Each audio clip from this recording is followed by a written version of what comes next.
or any meeting without those ever important lists of housekeeping items. And I know the screen in front of you kind of shares those with you visually. But we would just ask today that you not use the raise your hand button, just as we don't want that to be a distraction to our speakers. We would ask, though, that you use the chat feature at the bottom of your screen for all questions, and we will be reviewing and sharing those questions with presenters at the end of their presentations. We do ask that you stay muted and have your cameras off during the presentations to avoid any distractions. However, there may be times where we're going to ask you to come on screen or unmute, and you can just do that from the comfort of your home or office or wherever you are today. We would ask, though, if you could take just a minute or a second or two to edit your name on the screen by hovering over your picture and right-clicking, and you will see the option to rename yourself. And if you would just put in your first and last name, I know there's a character limit, so I'm not sure if you'll be able to add your company name, but if you could at least put first and last, and if you want to put company, that's fine. It would just help us if we need to call upon anyone, and we do have some time in the program a little later where we're going to do that.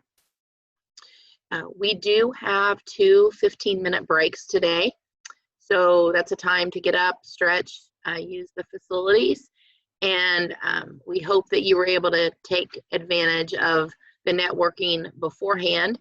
And if you want to network during, you can go to the chat feature and you can communicate with individuals privately. If you hit the everyone, then you're going to be chatting with everyone. So just know that that is available to you if that's something you would want to do during the meeting. Again, if we call upon you, we just ask that you unmute your microphone and also take your camera off the hidden feature so we can see and talk with you. So I think that's it for the housekeeping items. So let's get started. So on behalf of Governor Eric Holcomb, Commissioner Piggott, and myself and our team at IDEM, I'd like to welcome you to our virtual meeting of our Environmental Stewardship Program. And this would be the time where everyone would applause loudly, right? No, we're really glad you're here. The Environmental Stewardship Program is a voluntary, performance-based leadership program designed to recognize and reward Indiana-regulated entities for going above and beyond during current environmental regulations. And it's those of you that have stepped up, stepped out, and have said, I'm going to do more than what's being asked of me from the regulator community. This program in Indiana has been active since 2007, and I know several of you have been a part of our group that entire time.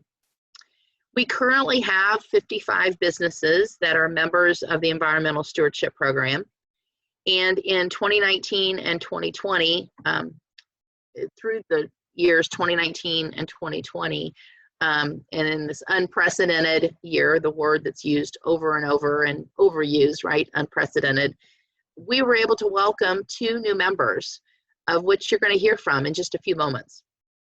Added to our Environmental Stewardship Program portfolio is Cummins Incorporated and the Caterpillar Lafayette Engine Center.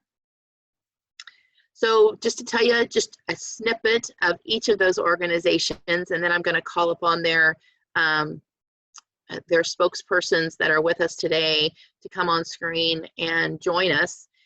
First is Cummins. The Seymour engine plant is based out of Seymour, Indiana, just south on Interstate 65, south of Indianapolis. And this is the plant that produces and provides research and development to and on high horsepower diesel and natural gas engines.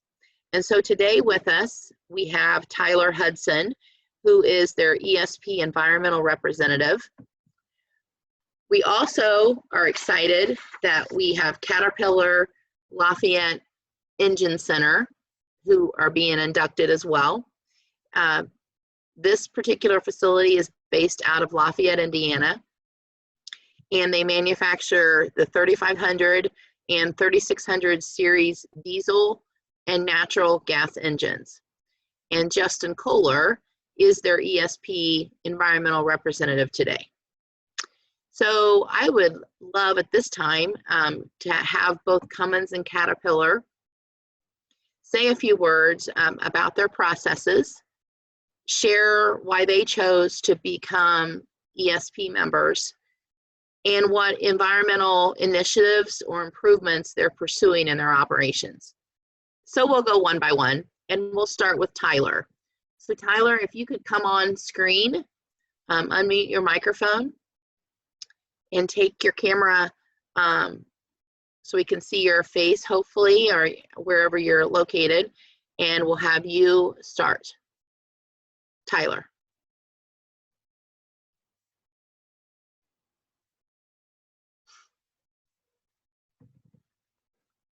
Maybe I should see if Tyler is on.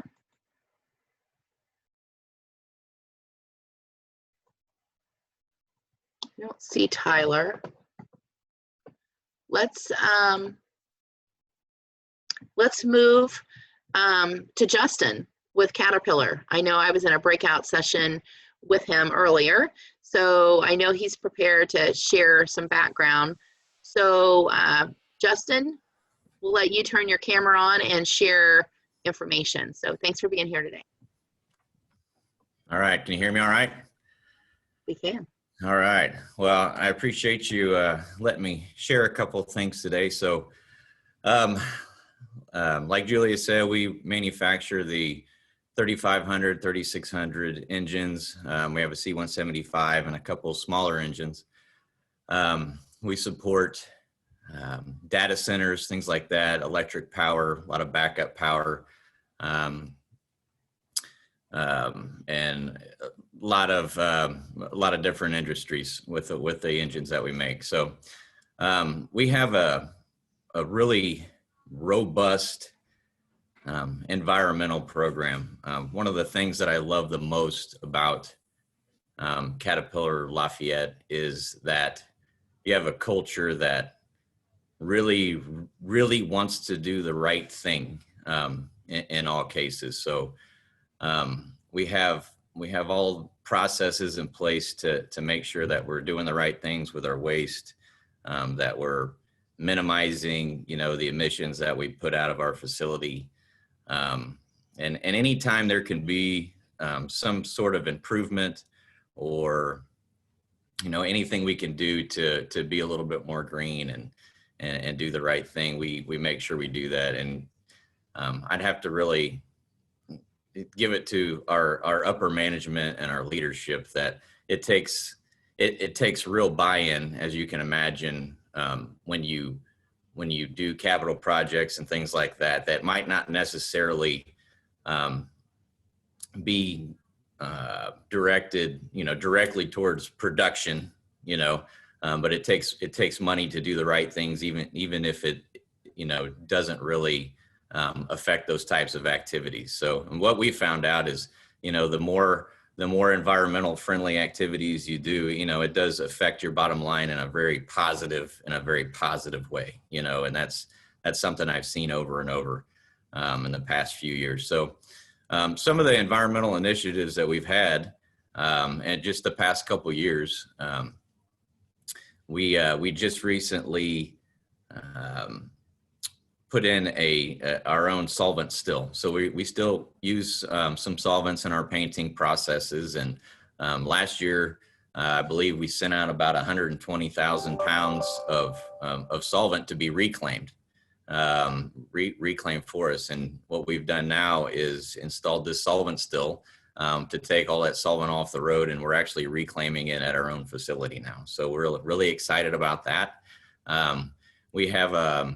We've been working with Purdue some graduate students there on a semester basis to come in and also help identify some opportunities surrounding water reuse, Industry 4.0 technologies that can really help out with your environmental footprint. So we work directly with them on a semester by semester basis to come in and identify those opportunities. Just recently, we in the past year, we installed a wood auger. So we have, a big problem and an issue that a lot of facilities have to deal with is packaging, and we have a lot of wood packaging that comes with our engines and engine components. So we installed a wood auger to decrease the loads of wood that we have going out of the facility. So we used to have about 2 roll-offs and 40-yard roll-offs a day leaving the facility just full of wood. And so we were able to make that process a lot more efficient by grinding up that wood, and we have it in 40-yard compactors now. So we've gone from 10 loads a week to maybe 2, taking all those trucks off the street. Our wood goes to Covanta for, beneficial reuse. We also we started composting a lot of our wood product that was not able to go through our wood auger and things like that. So a lot of positive activity going on at our facility in the last year. We've got a couple more things on the plate for this coming year too. So outside of that, I think that's all I have. I just wanted to say thanks for letting me talk and about our facility and all the good things that we're doing, and I am looking forward to enjoying the day. Thanks, Justin. Appreciate your time, and thanks for that information that maybe other organizations can use as well. I know Tyler was able to come online, so Tyler Hudson with Cummins. Tyler, we just asked that if you just share a brief overview of your operation and things you're working on and why you have chosen to become an ESP member.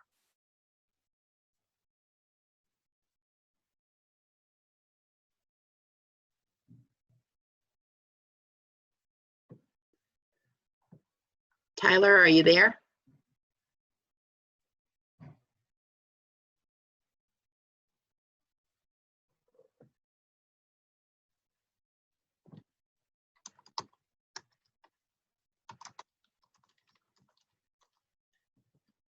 Tyler, can you hear me?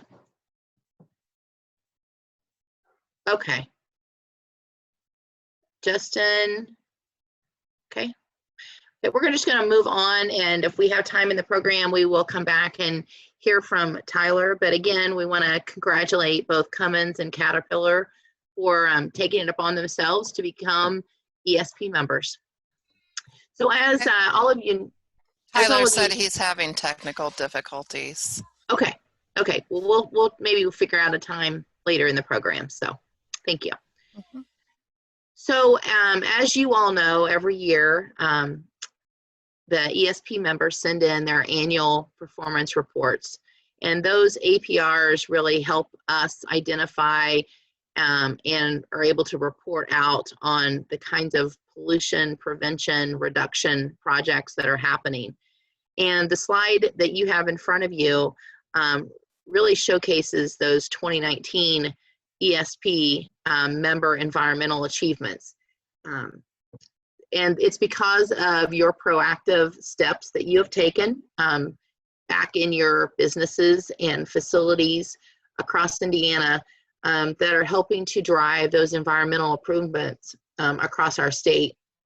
Our 53 members of the ESP program have done this in 2019. We've reduced water usage by over 87 million gallons, which is equivalent. I'm all about equivalency as staff at IDEM know. I like to be able to visualize it. That's about the amount of water to fill 132 Olympic-sized swimming pools. So kudos on water reduction.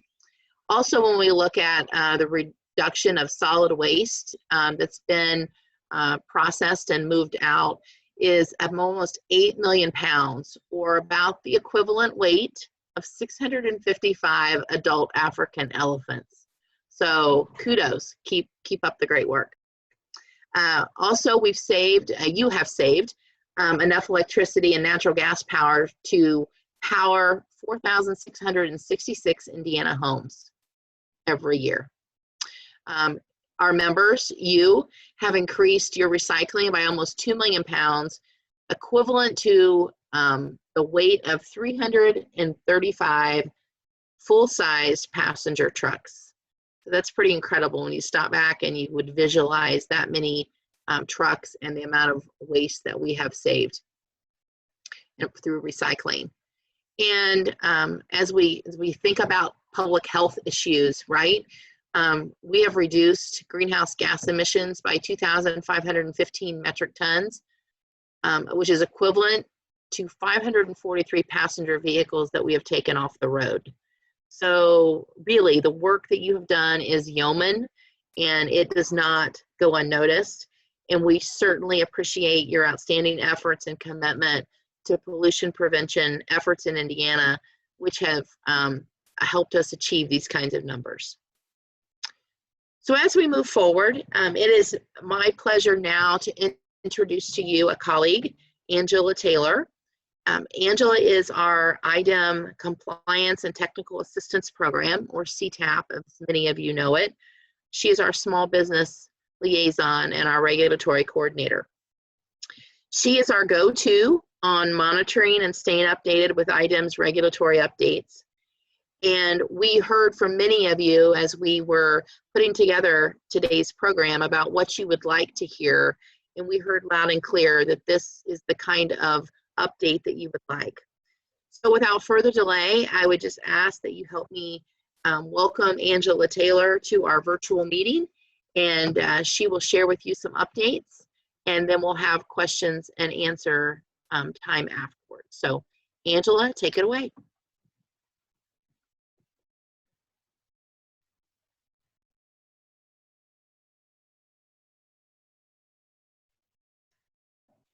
Thanks for bearing with us in this transition. We appreciate it.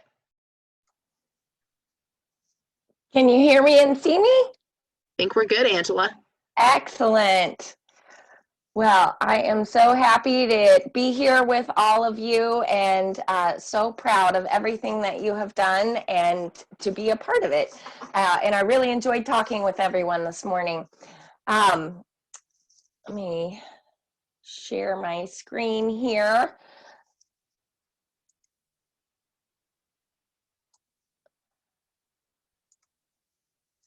All right. Hopefully you guys can see my slides. If we have any trouble, I'll just apologize in advance. Know that those of you that know me well know that I have put a lot of content in here, and I'm not going to read it all, but I put it together knowing that you guys will all have a copy of it and that it will be posted online to the ESP website for your use at any time you find it appropriate. All right, so here is my contact information. Definitely reach out to me at any time. And as most of you know, I am with IDEM's Compliance and Technical Assistance Program. And here are the my colleagues and their assigned areas within the state. So feel free to reach out to the representative staff that is in your area if you have any questions.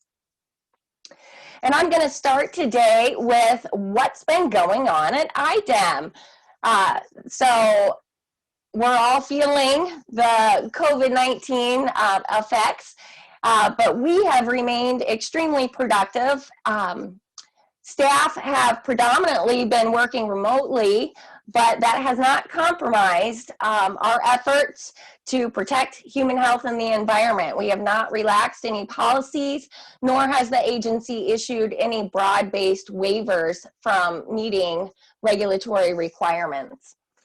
I do ask that you take advantage of the subscription option to the IDEM COVID-19 updates to get the latest information related to office visitation restrictions, compliance inspections, electronic submittals to the agency, public notice practices, enforcement discretion, extension of submission deadlines, and specific regulation waivers.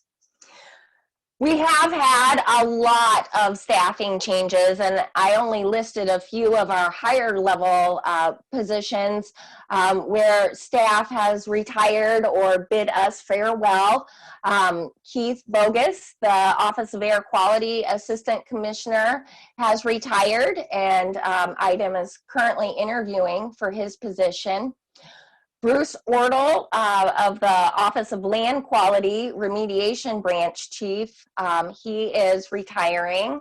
And then Rebecca Yaniskin, the Office of Land Quality Permits Branch Chief, she has moved on to Purdue University. I think she's with the State Poultry Association and has taken that position. So we are sad to see these wonderful staff leave, but wishing them well and opening up to the next generation. We have been busy with conducting a lot of upgrades to IDEM resources and e-services. Many of the existing platforms have been upgraded, updated, and linked together. And we also have a lot of new web pages and additional e-services online. I'm going to go through some of those with you so that you can take advantage. So we have two systems. One's called IDEM Resources and one's called e-Services. And the IDEM Resources, you can see the icon here. You can click on any one of these widgets, and each one of those is listed to the right of that so that you can read them, because I know that this might be small for you guys to see. And then the e-Services, I listed out the ones that are on that portal that are not duplicative. So there are about 6 more that are on there, but they're duplicated in the IDEM Resources. Excuse me, Angela, just a second. Your microphone is buzzing, so I'm wondering if you could just either back off from the microphone or change that for us. It's a little distracting. Okay, is this any better?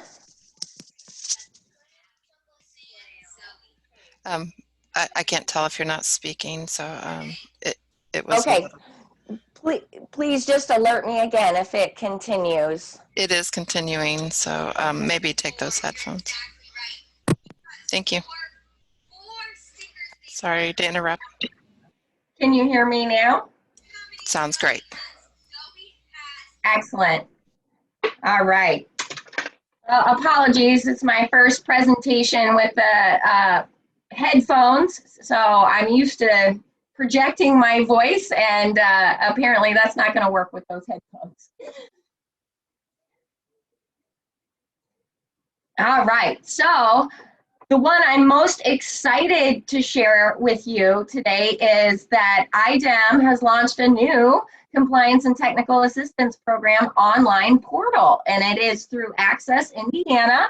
And this is a secure online system that is going to make it a lot easier for businesses and various other organizations to request confidential assistance from us.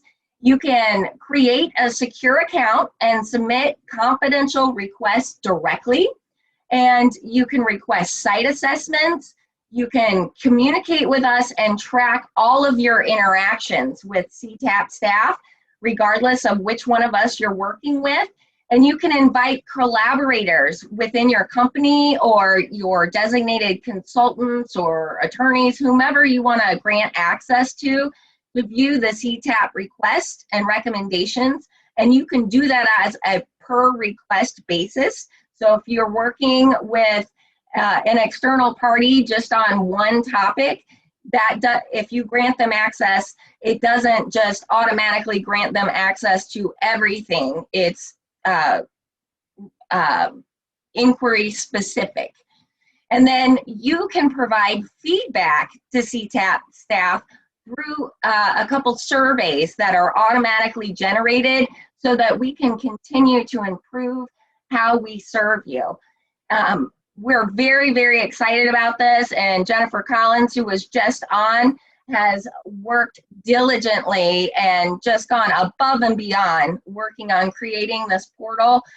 So thank you to Jennifer and all of the support team. This is an amazing feat, and we are very, very proud of it. It is new, so we're still working out, some of the nuances. So definitely be patient with us as we go through it. But we strongly encourage you to click on the portal link and create an account and start working with us.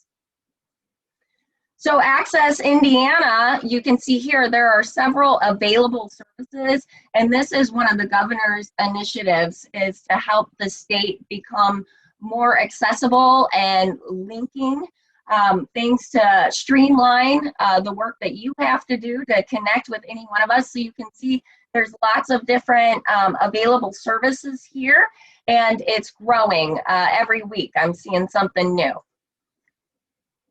You can access our portal either through the Access Indiana or in.gov website or on the IDEM resources. So I've circled over here the widget that you'll click on, and you'll get to this screen here that gives you the disclaimer about the portal. It is 100% confidential and protected, and if you have questions, you can click on the CTAP webpage and view a user guide, and Jennifer's put together some demonstration videos, and we also have one staff that is assigned to technical support, and will get correspondence immediately from you if you submit any technical issues. A couple of the other IDEM resources that I find invaluable and want to share with you are the next two I'm going to talk about. This one is the Permit and Authorization Status Search. You can click on this widget to the far right under the IDEM resources, and this list is all the different authorization types that can be found through this status search. And it is amazing. I use this a lot, and you can search by facility or by authorization type. You can search by NAICS code if you want to see approvals for similar industries, or maybe a business that it has equipment that you're thinking about adding, to see how it was regulated and treated from the various program areas. So this is just an invaluable resource, and I use it all the time. So I encourage you to take advantage. And then we have the Regulatory Services Portal. And so this is part of the My IDEM online experience, and it was recently upgraded. And it is another secure web services portal that allows IDEM customers to submit data, and permit or regulatory requirements can be met through this. The functionality of these services can range from permit application submission to online certification programs, and it's being updated frequently. So check back for additional features and services.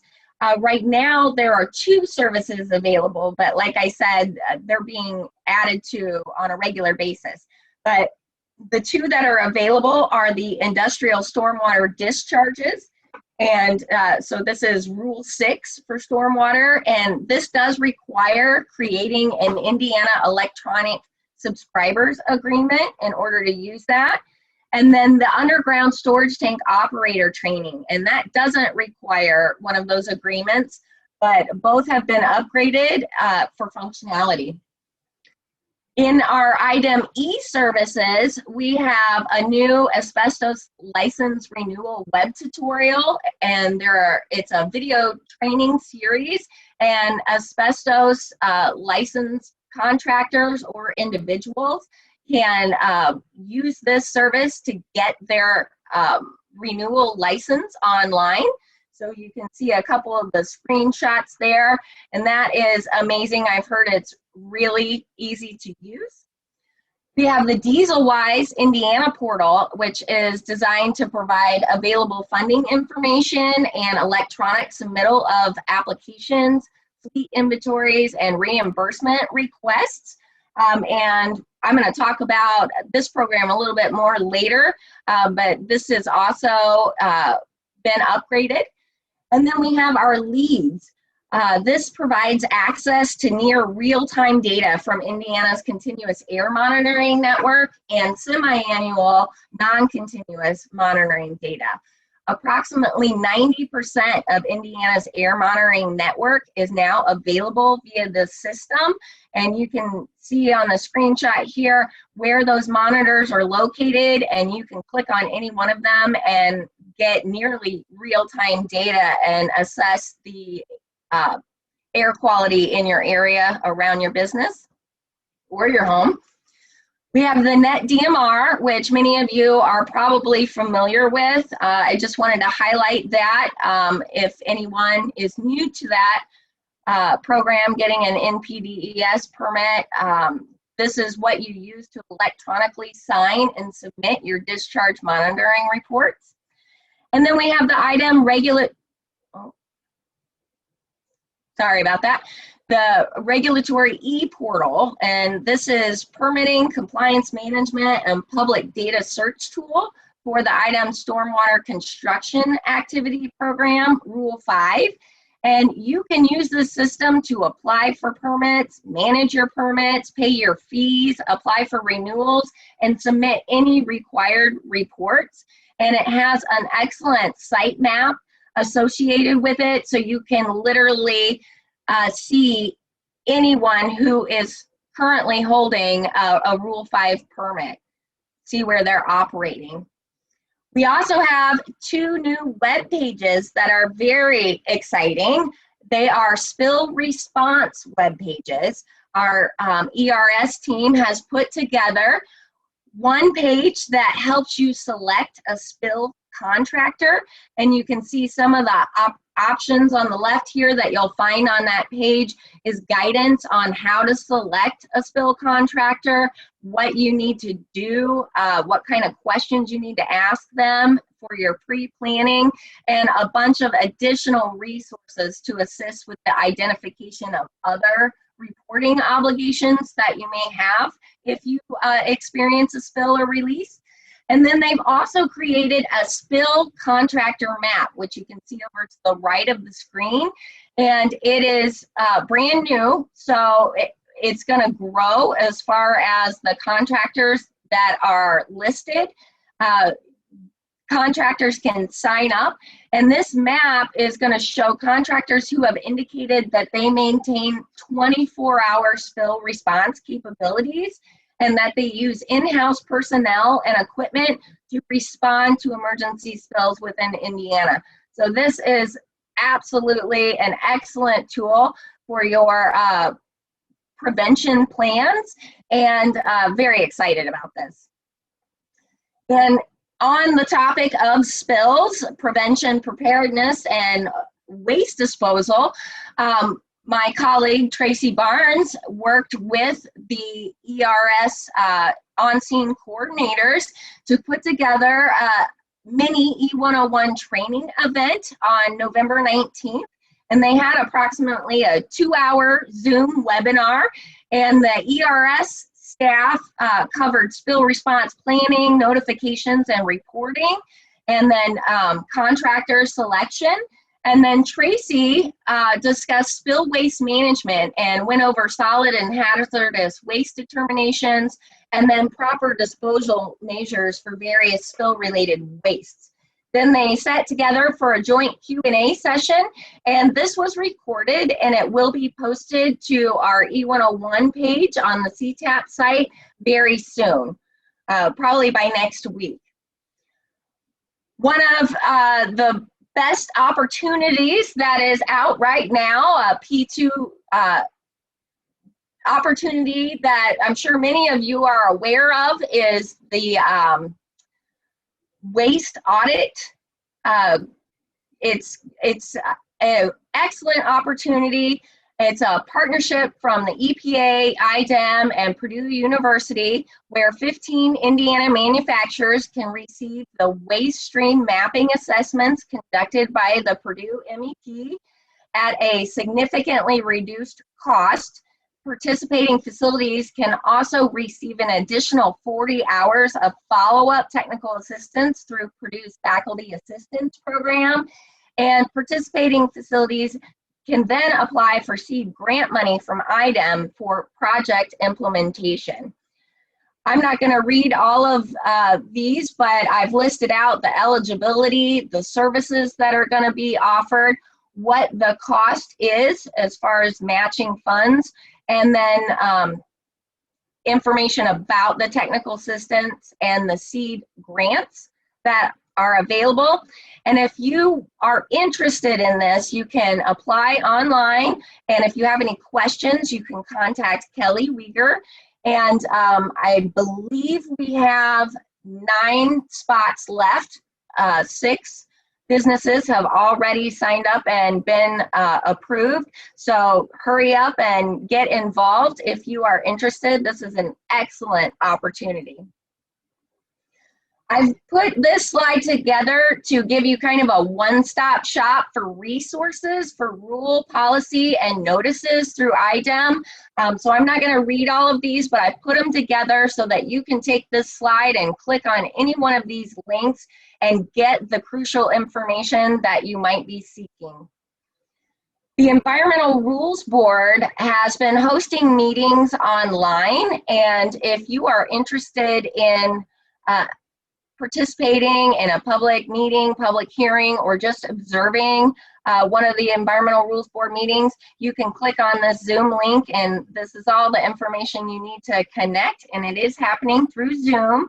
And our next tentative date is February 10th, 2021 at 1:30 p.m.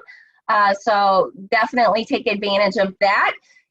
This is a tentative agenda for that next meeting. On the right-hand side, what rules are going to be evaluated and what their status is. And then on the left, I've put together a summary of the last meeting, which was November 18th, and the status of those rules. That was a very busy meeting, and you can see that Vigo County SO2 redesignation and Lake and Porter ozone reclassification emergency rule was adopted, and the Marion County SO2 redesignation emergency rule was adopted. Arsler Middle and NIPSCO SO2 revisions were adopted, and then preliminary adoption for our hazardous waste financial assurance, the NOx emission monitoring rule, metals criteria for the Office of Water Quality, and then final adoption for cold cleaner degreasing alternatives, the pharmaceuticals and other hazardous waste updates, and then the air permit fee updates. Those with a star on the right, those become effective in March of 2021. So Gene Fix sent you all a survey asking what you were interested in knowing more about, and the highest rated response was hazardous waste regulation updates, and specifically episodic generation. And so I'm going to talk in detail about episodic generation, and this slide is just kind of a review of some of the notable process changes that have occurred since IDEM adopted the amendments to 329 IAC 3.1, which are the hazardous waste generator improvement rule in corporations. So be mindful that IDEM is no longer accepting paper forms. All submissions are electronic through EPA's RCRA info portal, and you have to sign up through My RCRA Aid. And IDEM is now requiring both large quantity generators and small quantity generators to use Form GM for submission of their reports through the biennial report application. And then for large quantity generators, fees are now assessed by June 1st annually, and invoices sent out July 1st. And so this is going to reflect quantities that were actually reported rather than estimates for the year. So this is just a summary of who must file and which report must be submitted to try to clarify that for you. So if you have to submit an annual manifest, you're still going to use the biennial report, and sometimes that can seem a little bit confusing. How am I on time? Let me see. I think About 15 minutes. okay. Excellent. All right, so I just wanted to provide a little bit of a review about the hazardous waste generator categories. And I'm not going to go through all this, but I've put this together to give you kind of a summary of the threshold quantity limits and then some of the major requirements that you would have under the different generator categories. And this is just a visual, because I'm a visual person. I added this slide just to kind of give you an idea of how to correlate those values in real life. How much hazardous waste do you have if you have liquid in a drum? And I've always liked these pictures, so I wanted to share those with you. And now the details about episodic generation. So the provisions in Part 262 Subpart L allow very small quantity generators and small quantity generators to maintain their existing generator category in the event of an episodic generation activity. Generators do not have to count the hazardous waste managed as part of an episodic event when making their monthly generator category determination. So this is one of the great relief benefits that were resulted from this improvement rule. So I've defined what an episodic event is, and that's basically activities, either planned or unplanned, that do not normally occur during generator operations, but they result in an increase in the generation of hazardous wastes that would make the source exceed the calendar month quantity limits for the generator's usual category. So a planned episodic event is one that the generator has prepared for and can include like regular maintenance activities, tank cleanouts, short-term projects, or removal of excess chemical inventory, and that's not an exhaustive list. And unplanned episodic events are going to be things like accidental spills or acts of nature that you have no control over and you were not planning for. So the applicability is for very small quantity generators and small quantity generators. Large quantity generators are not eligible for this exclusion. And I've gone through all the specifics that are required in order to exercise this exclusion. So the notification requirements for a planned episodic event and also for an unplanned episodic event. Both are going to employ the EPA form 8700-12. And if it's an unplanned event, you're going to have to notify IDEM within 72 hours of the event by phone, email, or fax, and then follow up with the submittal of that form. I've listed out what the required notification components are, And I'm not going to read through those, but they're there for your information. And then I put together this timeline to give you kind of a one-stop shop overview of the time frames, because time frames are extremely important, and what rule provisions must be complied with in order to exercise this provision properly. So you've got to have an EPA ID number. So if the generator does not already have one, many VSQGs do not already have an EPA ID number. You must obtain one through the Form 8700-12, and you'll automatically be assigned an EPA ID number if you submit this site form. But you can obtain an EPA ID number anytime in advance, even if you're never going to use it. So you can click on any of these links here for guidance on how to obtain that ID number and how to work through RCRA info and sign in. There's also a provisional RCRA hazardous waste identification number option for limited situations, spills of acute hazardous waste on interstate, federal, state, county, or local highways. But the one that would be most appropriate for you guys would be the acute situation that may pose immediate threat to human health or the environment.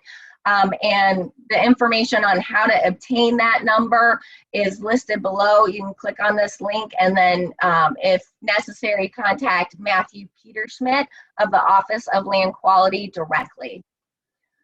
So this is a summary that I put together showing the on-site accumulation values for both VSQG and SQG, and the provisions that they have to comply with under this exclusion. So marking the containers and labeling them with episodic hazardous waste, and the characteristics of the waste, the date that the episodic event began, and it has to be clearly visible for inspection on each container. And then SQGs have to comply with the provisions under 262.16B2, which they're already should be complying with, related to the containers that the waste is placed in. And then VSQGs must be utilizing containers that are in good condition, that are compatible with the waste being stored, and are kept closed except to add or remove the waste. And then if you're going to store in tanks, I mislisted this here. I'm seeing a typo. If it's stored in tanks, the bottom portion of this chart is applicable, and it's very, very similar to the containers, but you do have to keep inventory logs or records with all of the above information on site and readily available upon inspection. Can't get this stuff. There we go. So the time frames, both very small quantity generators and small quantity generators have to manifest the waste and get it off site within 60 calendar days from the start of the event. Now, SQGs do have the alternate option of treating hazardous waste that's generated through an episodic event on site within this same 60-day time frame. Treatment is not allowed for VSQGs unless it's elementary neutralization unit. That's the only available option for VSQGs, but SQGs can do tank or container treatment on site. Episodic event activities. Each generator is limited to one episodic event per calendar year unless a petition is granted, and I'll go over that in just a moment. A generator can start and complete multiple projects, for example, small demolition project, a tank clean out, and removal of excess chemicals like for inventory, at different dates within the same 60-day time limit, as long as all the projects are completed within the 60-day time period, and they're all identified on the initial notification. And so under this scenario, all hazardous waste generated would be considered part of the same episodic event. And so this is a really great opportunity to get several things done in one event. Record keeping must be maintained for 3 years from the end date of the episodic event. And oh shoot, I don't know what happened there.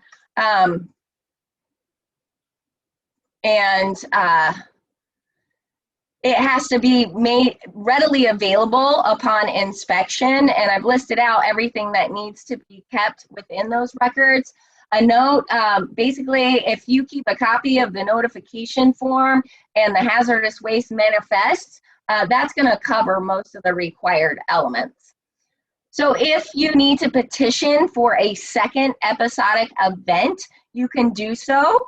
But if you have had a planned episodic event in the calendar year, you can only petition for an additional unplanned episodic event, and that would need to be submitted within 72 hours of the unplanned event. If you have already had an unplanned event, then you can petition for an additional planned episodic event anytime within that calendar year. The petition must be submitted to IDEM in writing, and it can be either printed or electronically. If you need a petition for a second event, this is the information that you would need to include, and the generator must retain the written approval in its records, again, for 3 years from the date the episodic event ended. And then if a source fails to meet the conditions for this exclusion, the generator automatically reverts to the appropriate generator category, which is going to be a higher category. But one of the very scary things is if they do not meet the requirements, a VSQG exemption will be lost, and they become the operator of a non-exempt storage facility, which requires a permit from IDEM, unless that source can also immediately comply with all of the conditions for an exemption for an SQG or an LQG. And same, if an SQG fails to meet the conditions, they could be treated as a non-exempt storage facility if they can't comply immediately with all of the exemption criteria for an LQG. Hey, Angela, I know you have a lot of material, but we do have some questions, so I want to be able to get to those and get to the break. So if you can wrap up in the next few seconds, and so we can go to the questions, if that's possible. Absolutely. So I'm just going to quickly click through some of these slides so you know what is ahead, and then you guys can access this a little bit later. So I put together some important reminders about waste determinations and how they apply to episodic generation, what could qualify as an episodic event and what doesn't, because not everything does. And you can see there's a couple maybes here and some tips.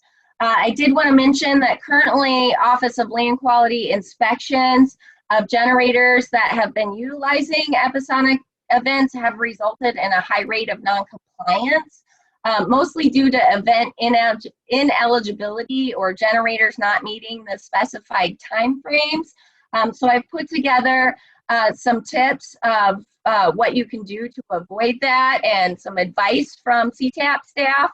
And then these are all examples of different scenarios to give you an understanding of how to utilize that. And then I've put together some information about some P2 financial resources for businesses. This is about the DieselWise program and the Volkswagen Mitigation Trust. They're getting ready to open round 3 for both of those. And then this is just an additional resource for some financial P2 resources for businesses, and then finally some recycling resources for Indiana businesses that I'm sure Allison will talk about a little more, some of these, but a lot of these have really great opportunities for businesses. And I was speaking with someone earlier about composting, and then I just heard one of our newest members talking about it. And this map over here will show you all the different haulers that can come to your business and pick up your food waste. So I am ready for questions. And yeah, Angela, we've had a couple questions come in through the chat. So the first question is, do you have a quick update on the new aerosol can universal waste rule in Indiana due to the fact the EPA has changed the rulemaking? So thoughts on that? Yeah, that has been put on hold. Let me find that real quick for you. I think that is one of the ones we had slated for the February meeting that just got removed. Our rules section chief just sent out an update, and I'm pretty sure that's the one that was removed. Oh, no. The pharmaceuticals and other hazardous waste updates, I'm sorry, that was final adopted at the November 18th meeting and is scheduled to be effective March of 2021. So no, I do not know if the recent events are going to impact the effective date of that, but I will certainly get in touch with our rules staff and have them weigh in on it, and I can follow up and have Jean send that response out. Okay, great. Thanks for that. And then another question, would an unplanned event include the loss of businesses resulting in obsolete raw materials? I think in your presentation you talked about that particular issue. That question is from Derek Stratton. So when you say obsolete, meaning that it has expired or it's been recalled or you're just not going to use it anymore. Either way, regardless of the circumstance, if you are deeming it as waste, then yes, it could qualify. And if you go through some of the examples that I put together for you, I don't know if I'm still screen sharing or not. Yes, you are. Mm-hmm. Okay. Sorry about that. So you're seeing a different view. I don't know how to stop it. Let me see here. So one of the topics that's covered is about different inventory, raw materials, and what could qualify, and especially if you just made that determination. So you can't use the episodic exclusion if you've known for 2 years that you were never going to use this and you deemed it waste at that point. But the moment that you decide that it's going to be hazardous waste, you have no way to utilize it or, sell it or return it to the supplier, then that would be the date that you could apply for the episodic event and gather all those materials. I do encourage you, if you're gonna have to do that, see if there's any other items like maintenance or clean outs that you could do simultaneously, so that if you're going to exercise that one planned event option for the year, that you can maximize it. Great. Well, thank you, Angela. Thanks for your broad and in-depth presentation. Again, this material will be available to you following today's program. And Angela's contact information is available, so you're always able to reach out to her individually.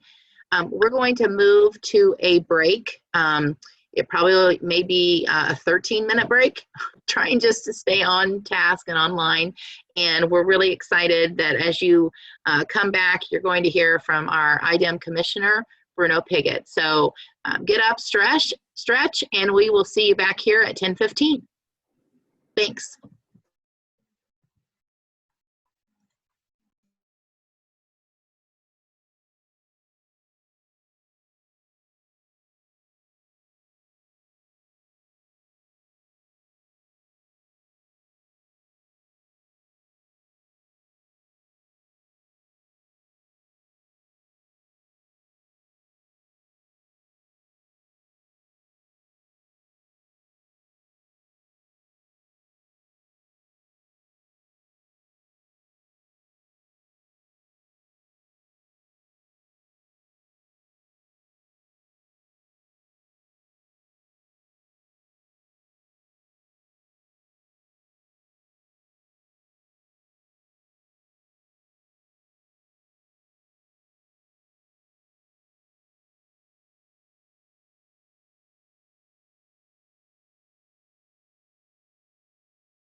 Well, welcome back, everybody. Hope it was a nice break for you from away from the screen for a few moments. It is now my pleasure to introduce to you someone who probably needs no introduction. Bruno Piggott is our Commissioner of the Indiana Department of Environmental Management and has been in that role since Governor Holcomb appointed him in 2017. Commissioner Piggott has worked at the agency since 2000, and in 2016, he served as Chief of Staff. From April of 2005 through August of 2015, Mr. Piggott worked as the Assistant Commissioner in the Office of Water Quality, and prior to 2005, he served in various positions in the Office of Water Quality, including the Chief of the Permits Branch, the Compliance Branch, and the State Revolving Fund Section. He received his master's degree from Indiana's University School of Public Environmental Affairs and his bachelor's degree from the state north of us at a college that wears a lot of green, Michigan State. I know you will enjoy Commissioner Piggott's presentation. And so at this time, Bruno, you can turn on your screen, share your presentation, and take it away.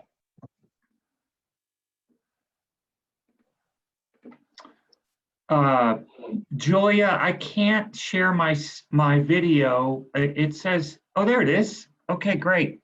Well, thank you, Julia, for that introduction. I do want to say that school north of us is Michigan State University. It just couldn't come out, Bruno. Yeah, I know people from Purdue and IU have a difficult time saying those words, but it's a great school.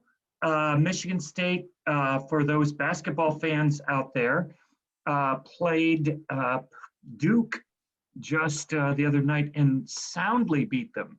I'm very excited about this season, and I hope to crack the starting lineup.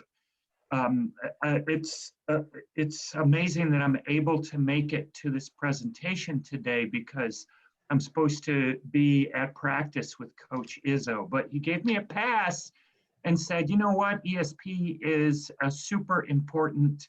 Indiana's leading the way in terms of everything. And so go ahead, Bruno, you can go attend the ESP meeting. And so I'm grateful. Thanks, Coach Izzo, for your understanding and promotion of ESP, even though you're in Michigan. Good morning, everybody. I'm so excited for this conference, and mostly because I see so many of our great employees here and our friends as well. Ben McKnight, Craig Henry, Steve Galvanet are just a few of the great people that we've had working with us as partners in pollution prevention and promoting environmental stewardship. I just want to say thanks to Julia, but also to Pat Daniel, to Angela Taylor, Jennifer Collins. I want to say great work to Jean Fix, who's helped me along in these presentations, and Jacob Schmicker and Krista McKenna. Just a great number of staff. Deanna Garner's on, and I want to thank her. Tom Lee's a good friend. All of you guys are doing a great job here at IDEM, working to ensure that we manage all sides of our responsibilities, not only the regulatory aspect, but also the promotion of pollution prevention and environmental stewardship throughout the state of Indiana. I am so happy to speak with all of you folks today. I will be sharing my screen. I do want to say first, I'm really thankful that the election's over. You know, it seems so, it seemed so dark and so unhappy, that period of time where the election coverage was happening, and both running up to the election day and post-election day. And I can remember thinking, I can't wait for this to be over, because typically I see people as three-dimensional people, but when you only look at people through the lens of their political beliefs, you see a different person. And I don't think it's a full perspective on who they are or what they care about. And when we know more about these people who vote with us or against us, in different, or for some other candidates, we sometimes forget that these people are just good people that are oftentimes working alongside us to do the right thing. So I'm glad that we're through that process and talking more about, well, what is it that we can do together to better our communities and our environment? And really, that's the focus of the Environmental Stewardship Program. So today, I'm going to share my screen. It's interesting how we do this stuff. I hope that I hope I've got my screen on. Can you all hold on just a second? Let me see if I can.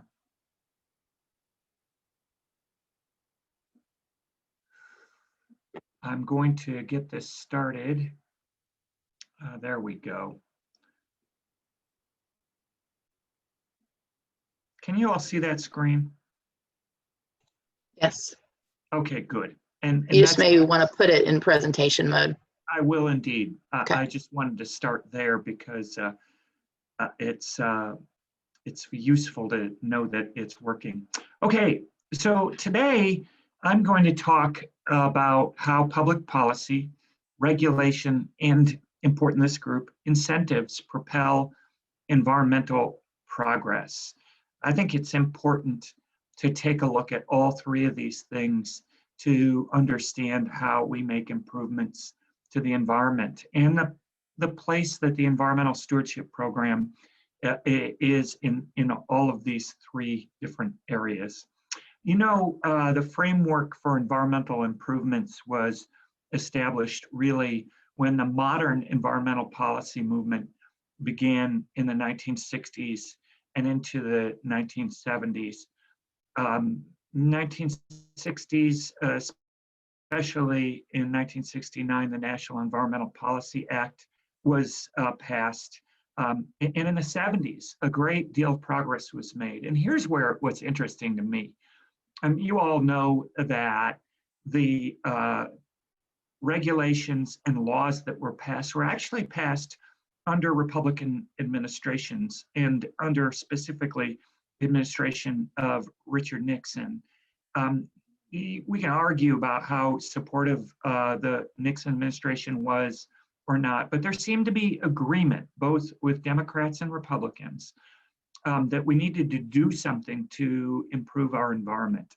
And they worked together. Congress passed and the president signed the National Environmental Policy Act in '69. In 1970, the Clean Air Act amendments were passed.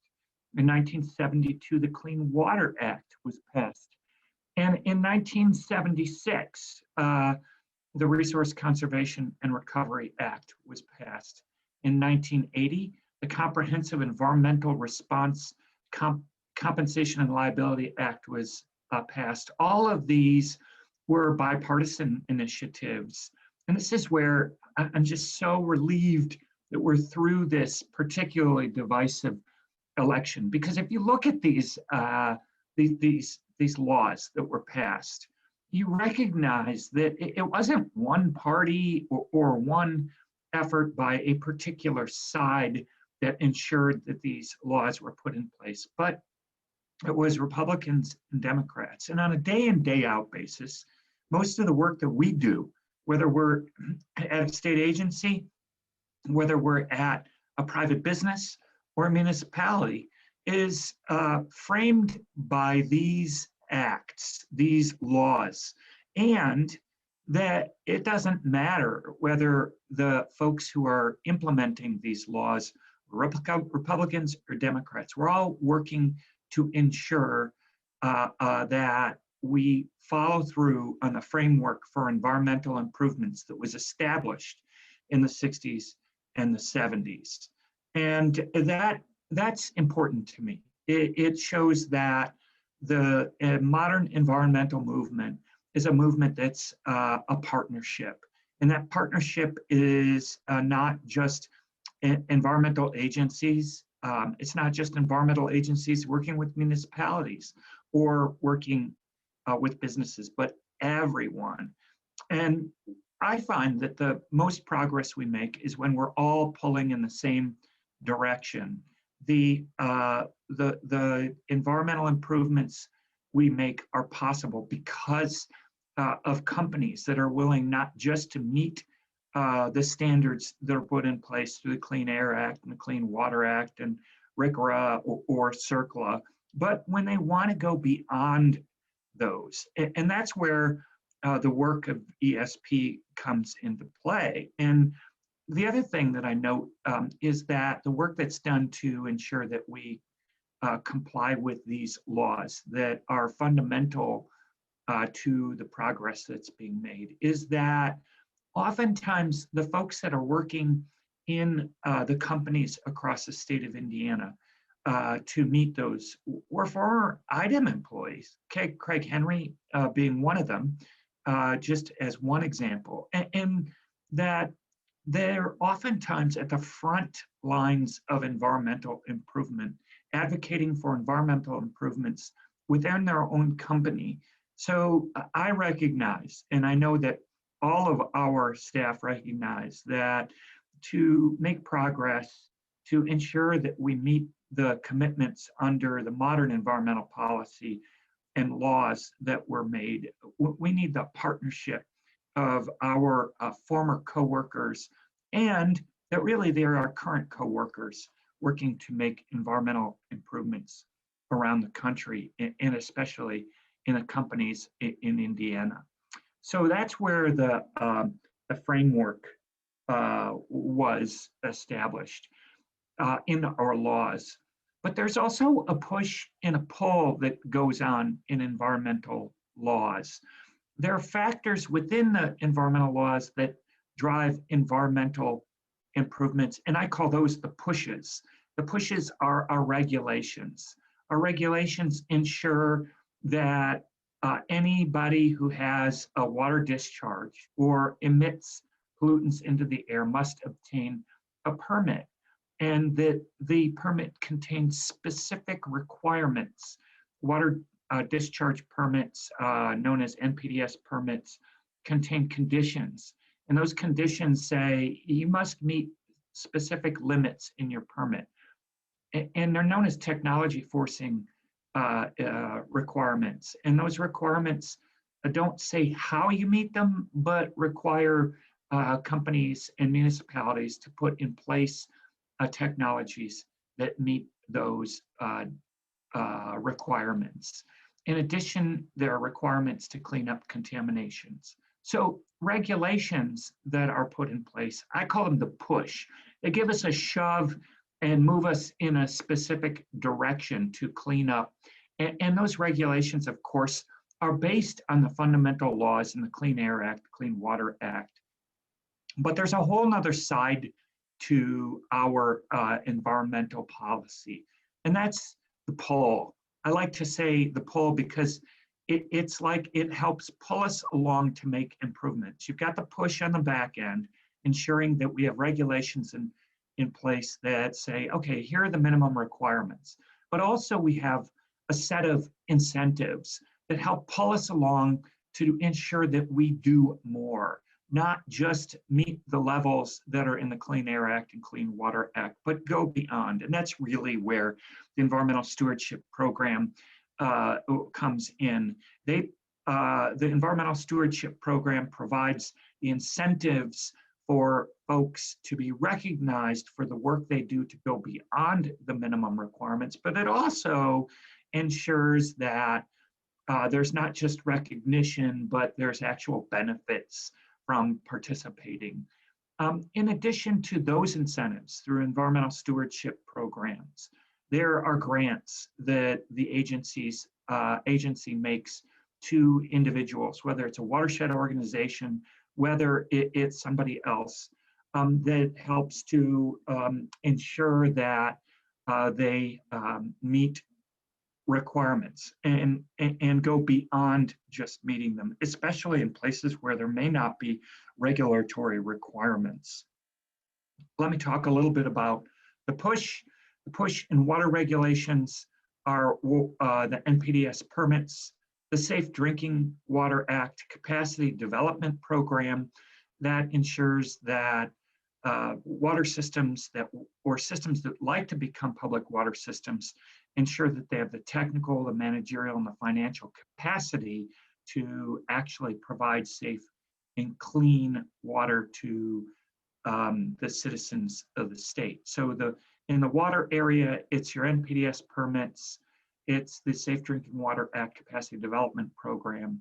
In air, it's our permits that we issue a whole raft of different permits, as well as our compliance programs that ensure not only that we issue permits that have requirements, but also that we go out and check to ensure that facilities are in compliance. And then in land quality, remediation programs really push, especially our state cleanup program that ensures that properties around the state clean up contamination and redevelop pieces of land or help to push for redevelopment of pieces of land. Let me talk a little bit about some of those regulations on the push side. We do have a continued challenges. The National Ambient Air Quality Standards 2008 8-hour ozone standard for Lake and Porter County. You know, here we have many areas of the state in Indiana that actually meet all of the National Ambient Air Quality Standards, but some areas of the state are considered to be out of attainment or in non-attainment with different air quality standards. For the 2008 8-hour ozone standard for Lake and Porter counties, there's a monitor in Illinois that recorded a potential reviolation in June of 2020, and multiple days were impacted by wildfires that might be classified as exceptional events, meaning that the area could continue to be in attainment with the 2008 ozone standard if EPA considers those days which were not in compliance with the standard, if they are considered exceptional events. So US EPA is taking a look at that and could redesignate the area or portions of the area to attainment with air quality standards. And we're waiting EPA's evaluation of that. Another regulatory challenge that we face is coal combustion residuals. Coal combustion residuals are those residuals residual materials that are created when energy companies burn coal. Those residual materials are stored in impoundments. Indiana has 78 surface impoundments in 18 locations around the state, making our state one of the states with the highest number of impoundments in the nation. And energy companies are being required to close many of these impoundments. And our role in that process is to review all the plans for closing them. There are currently 36 units around the state where we're reviewing plans. There are 28 units around the state where we've approved people closing those units. And each impoundment has specific characteristics which mean that we need to individually review the plans for closing them and that affect how those units will be closed.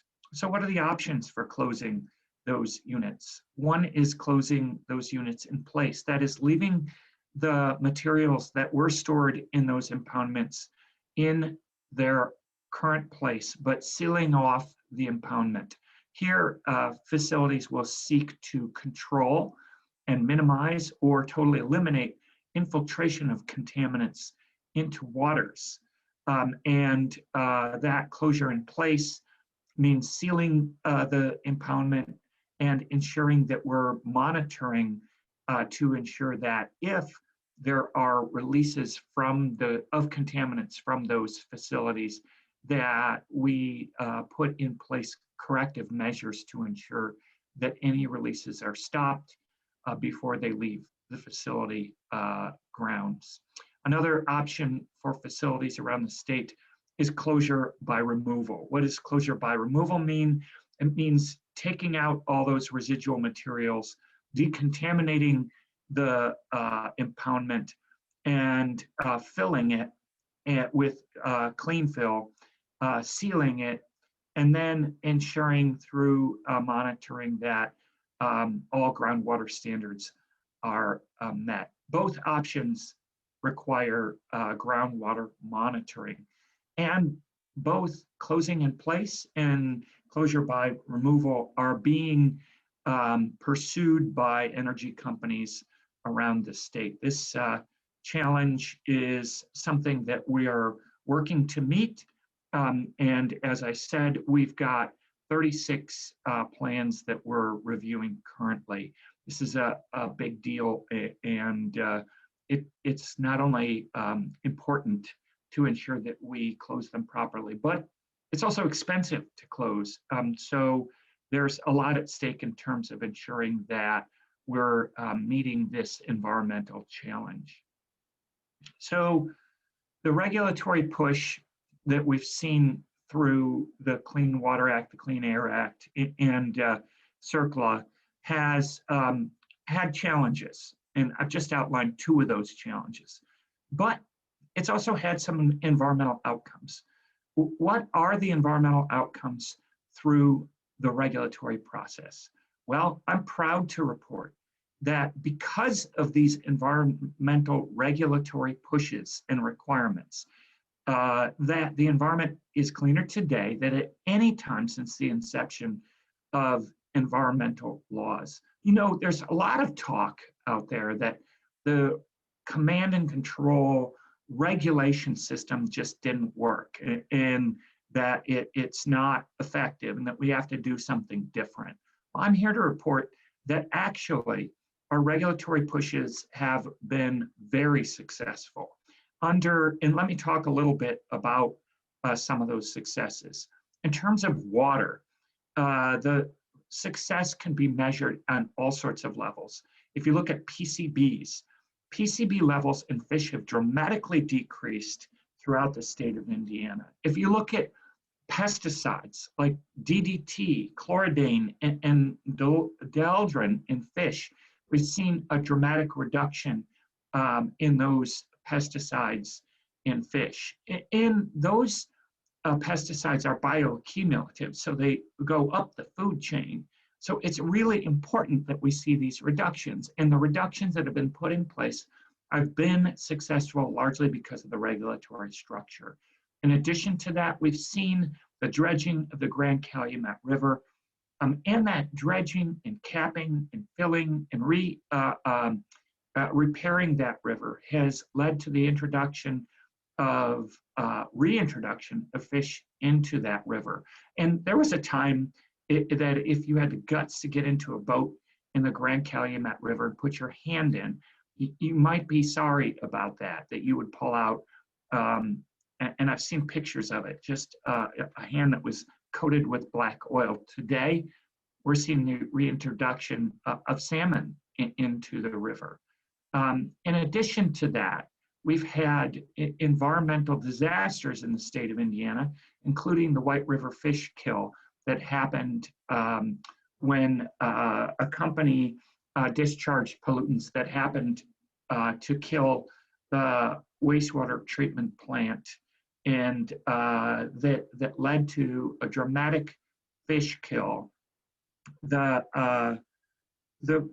fish kill resulted in a fund and record fines that led to the reintroduction of fish into the White River and have helped to expand the population of fish into the White River. In addition to that, along the White River, we've seen a dramatic reduction of raw sewage from combined sewer communities.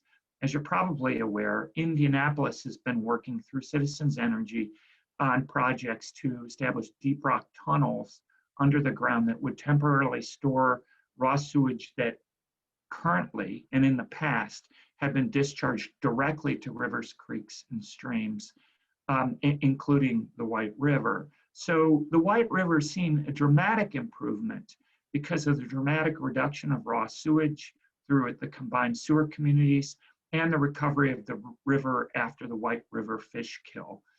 Those two have made the White River, again, an area for the flourishing of aquatic life, but also the use of the White River for recreation in the state of Indiana. In addition to that, we've seen the establishment of tighter permit limits for chemicals such as mercury. And mercury in particular has been a real success story. A lot of people, when I first started working at the agency about 20 years ago, I was on a committee of folks that dealt with a mercury variance for big businesses that operated from steel mills to the oil company and BP, for example. The thought at the time was, we've got very tight limits for mercury in Northwest Indiana, but there's no way that a company could meet those permit limits. But over time, through the development of new technologies, companies have gotten closer and closer to meeting the extremely tight limits for mercury. And as a result, many of them are very close to not needing a variance from the very tight limits in place. And the environment has less mercury. We used to measure pollution in our waterways in terms of pounds of pollution or tons of it. Today, with the tight mercury limits like mercury, we look at the permit limits in microscopic levels. It's one indication that our regulatory pushes have actually had a great deal of success. Let me talk about the regulatory push in terms of air quality in the state of Indiana. The environment today is, in terms of air quality, is cleaner than at any time since the inception of environmental laws. If you read the newspaper, you might think it's worse than ever before. I've read articles that indicated that air pollutants in areas in southern Indiana and around air pollution areas are worse and terrible. But the facts are these. Sulfur dioxide levels have been down 93% since 1980. Lead levels have decreased 93% since 1977. Carbon monoxide levels have decreased 79% since 1980. Nitrogen oxide levels have decreased 60% since 1980. PM 2.5 has been down 60% since 1980, and ozone levels have reduced 29% since 1980. And what does that mean? Well, it means a lot both for our economy and for the environment. It means that EPA has been able to redesignate several areas of Indiana to attainment with Clean Air Act standards, and many of them just this year. For example, the US EPA regional administrator from Chicago came to Indianapolis to redesignate the Indianapolis area in attainment for sulfur dioxide just this year. The Muncie area was redesignated into attainment for the 2008 lead standard this year. EPA approved IDEM's demonstration of attainment for parts of Davies and Pike counties for sulfur dioxide this year. And went down to those areas to promote that. In Morgan County has been redesignated for sulfur dioxide just this year. A lot of the reason for these redesignations has been that power companies throughout the state have worked hard to put in place mechanisms that would reduce the pollutants both in their water discharges and from the burning of coal in their facilities. And so it is really important to recognize that the environmental regulatory system has had a very large effect, both in terms of requirements for our businesses and costs, but also has resulted in environmental improvements. And those environmental improvements actually pave the way for economic development in our state. Well, how is that possible? It's possible because when these areas are redesignated into attainment, it means that businesses and communities are able to argue that businesses can come to our state without having the same kind of onerous regulatory processes in place that they had in areas where this state is not in attainment. So being in attainment with our air quality standards is good news for businesses. It allows for expansion and development, which then means more robust communities. So our regulations have led to environmental improvements, but also have meant economic development is possible. So I think if you look back at our regulatory structure and look at the fundamental cornerstones of regulation, we've seen improvements in both air and land quality. I mean, air and water quality. Land quality has been affected as well, as the Superfund program has spent a great deal of money in the state of Indiana to clean up sites to ensure redevelopment in our state. And in our state, we've had 45 different Superfund sites that have, at federal expense, cleaned up areas and allowed them to be redeveloped, revitalizing communities throughout the state of Indiana. Let's talk now about the pull of environmental policy. I like to think of the pull is the incentive, the carrot that is ensured that not only do we meet those standards I've talked about in regulation, but we go beyond them because it makes sense to go beyond them. Regulation, as I've mentioned, has been enormously successful in promoting environmental improvements. Incentives, however, provide these further opportunities for improvements in areas that are not currently regulated or in response to specific problems. Let me give some examples in non-ESP areas. For example, we at IDEM recently received a $520,000 grant from US EPA for our diesel emissions reduction program, which allows us to pass that money through to private individuals to ensure that they can invest in clean diesel engines or alternative engines for heavy-duty vehicles throughout the state of Indiana. In addition to that, if you look at our water area, we've spent years providing grants through what we call our 319 grant program that allows not only for planning for how do we put together groups that can work privately to ensure that our waterways are improved, but also provides money for actual improvements like water buffer zones along waterways in the state of Indiana. And those 319 grants have resulted in real projects on the ground in agricultural areas and urban areas to ensure that our waterways are improved. In addition to that, of course, You all are well aware of our pollution prevention and technical assistance programs in the state of Indiana. Our CTAP program provides technical assistance to individuals, companies that are looking to solve problems they've got at their facility, but don't want to go through the regulatory enforcement process. And who can blame them?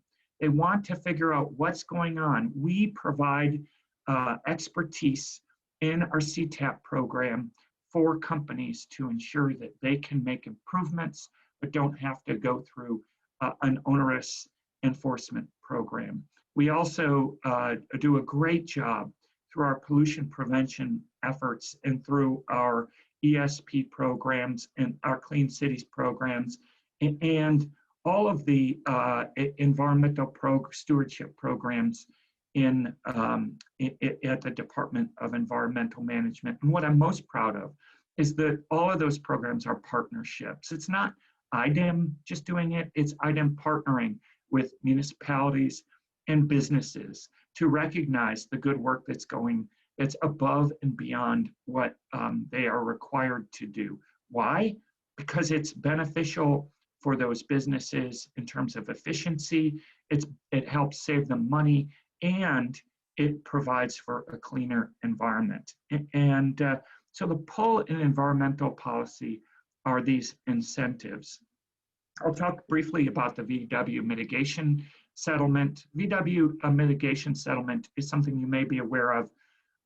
Years ago, VW produced vehicles that had a specific, what they called a defeat device in their pollution control equipment on the car that turned it off in order to be able to advertise that they got better gas mileage. And the Department of Justice and the US government, US EPA, discovered these defeat devices and sued VW. And the Department of Justice settled with VW. VW put together a pot of money that would go to anybody that bought a VW vehicle with these VW defeat devices on them so that they could trade in their car and obtain another VW that had the full pollution control equipment on it. In addition to that, VW provided each state with money, and that money was based on the number of VWs that were sold in the state. In Indiana, we received $41 million. And that $41 million was to be awarded to different projects throughout the state that helped to offset the nitrogen oxide emissions that occurred when VWs were driving around. Indiana has had 2 rounds of funding.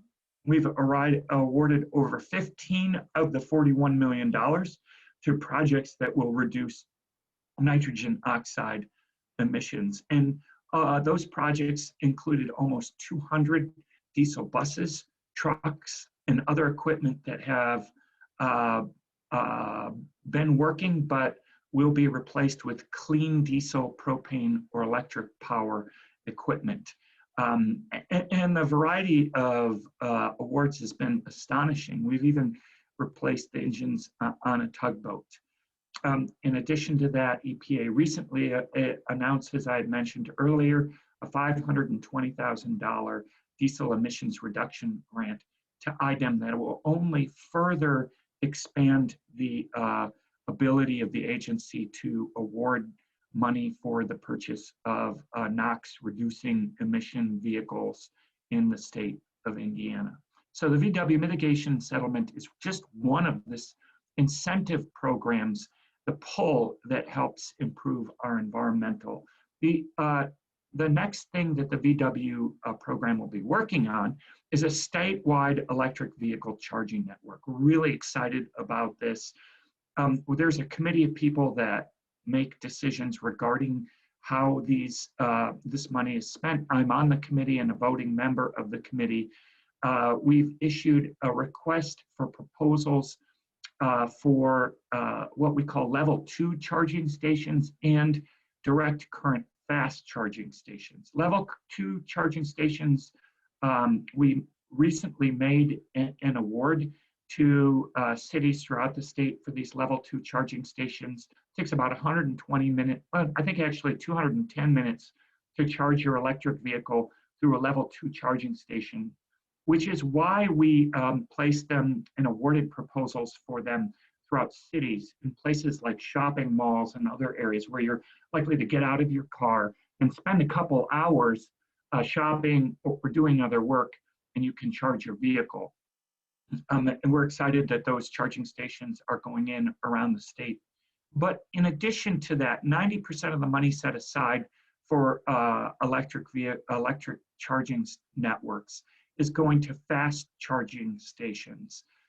Fast charging stations take a fraction of the time that the level 2 charging stations would take. And what we've done is required applications to be due at the end of this past September. We received a number of applications. We've narrowed them down to 4.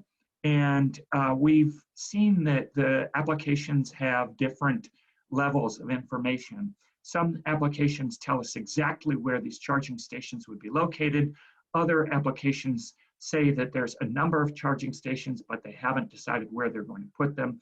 So we're putting out a list of questions for those people who have applied for establishing fast charging stations throughout the state.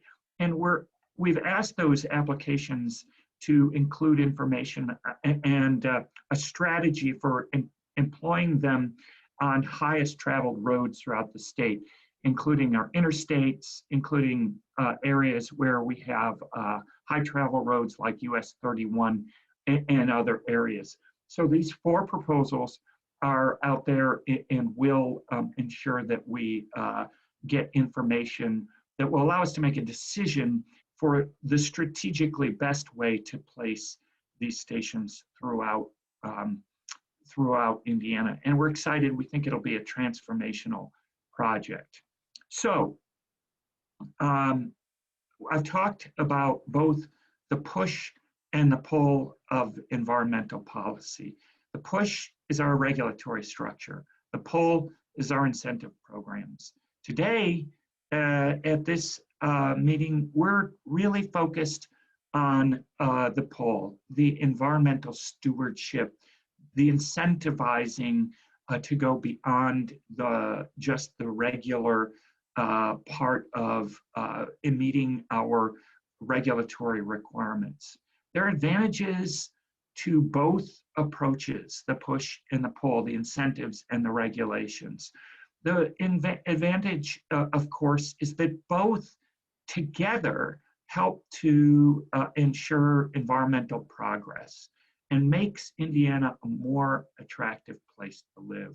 In addition to that, the push ensures that we work hard to efficiently issue permits and ensure that continued compliance of businesses with our environmental regulations. If we efficiently issue permits, then there are no permits that are administratively extended.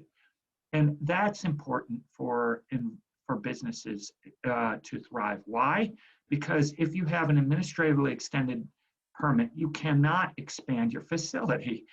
Your permits must be up to date to be able to do that. And we must issue permits, new permits efficiently, because businesses who are coming into the state to establish a new business want to make sure that they can get their permits in a timely manner. And that's why we've worked to ensure that we don't have any backlog permits and that we issue our permits on time in real time. And we're really proud of that and want to continue that effort. The marriage of regulation and issuing the permits and ensuring compliance with incentives encourages us to work together, not just the agency pushing, but pulling in the same direction to continue improvements across a broad spectrum of activities. And that's why I talked about the election in the first place. I don't think that working at odds with one another actually helps improving our nation in any way. That's why I'm thankful that the election's over and that we're moving on. But it's also my experience of 20 years working in our agency that we at IDEM do not accomplish anything without you pulling alongside of us. We issue regulations, but you are the rubber, where the rubber meets the road. You are where the regulations are put in place and where improvements are actually made. And that's why it's also important to recognize that we need to ensure not only that we meet those regulatory requirements, but that we encourage going beyond them. And that's why our CTAP program is important, because it encourages complying with the regulations we have. And that's why our environmental stewardship program, our P2 programs are vitally important, because it encourages people not only to meet requirements, but work together to find creative ways to do much, much more. And that's why we've made improvements and why we can say today that our environment is cleaner than it's ever been, because we work together, that we're working together to make sure that our environment is a cleaner place, that we work to ensure that there are improvements that go beyond the minimum level of improvements to our environment. So I want to see us continue to work together. We are committed at IDEM to work with you to ensure that our environment is clean and safe, and that we recognize the work that you all are doing to make sure that we are doing even better than we're required. And with that, I'm happy to answer any questions that you might have for me about the work we're doing, either in the regulatory side or in the pollution prevention side and the environmental stewardship side of things. So thank you for your time, and I'm happy to answer questions that you may have. And what I'll do is I'm going to take off my screen share, if that's okay. Thank you, Bruno, very much. We appreciate your presentation. We've asked folks to share any questions in the chat. I guess just to kick us off, my question is, where do you see things moving into the next year? What are going to be some of the biggest challenges over the next several years on environmental policy and regulation, and where do you see IDEM fitting into those? Well, geez, we've got our hands full with lots of activity. If I were to say what's the hot topic, I would say the hot topic these days is PFAS and PFOA. These are what you call unregulated contaminants. In the drinking water world, there are a number of contaminants that are regulated, but there's a whole world of contaminants that are not currently regulated and that we don't monitor for in our drinking water systems. And PFAS and PFOA are several compounds that are currently not regulated, but we've discovered their existence in the environment. They're really actually beneficial in so many ways. The lining of your waterproof jacket contains PFOA and PFAS, as well as the lining of your microwave popcorn bag. Why? Because the PFOA and PFAS helps to eliminate the leaking of water through your jacket or through your butter through your microwave popcorn bag. And it's also used in firefighting foam. It's used in just so many things. We're only really starting to try to understand, what are the levels of this stuff in the environment? We found high levels in specific places around the country. We are doing work to discover what the levels are in other places around the country. Michigan has really been at the lead in this. Michigan has conducted sampling of all of its drinking water systems. It's found it at military installations and elsewhere. And so we're following Michigan's lead in some ways. We are doing a three-phased approach with our drinking water folks and our land folks to discover what the levels of PFAS and PFOA are in our in the waters that serve our drinking water systems, and then in the finished water around the state as well. We're starting our sampling over 3 phases, over 3 years, starting in January, and we're going to be doing it at different level systems. This year, we're going to focus on systems that are between 3,000 and 10,000 consumers. We'll be sampling the raw and the finished water. Also, the Orsanco is putting in place a sampling system throughout the Ohio River. You know, the Ohio River serves so many states, both industrially and as drinking water sources.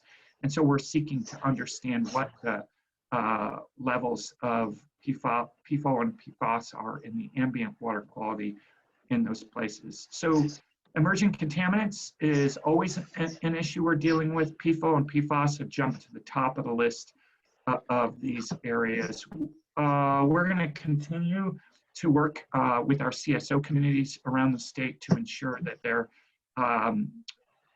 fulfilling the plans that they've promised to implement to reduce the raw sewage around the state.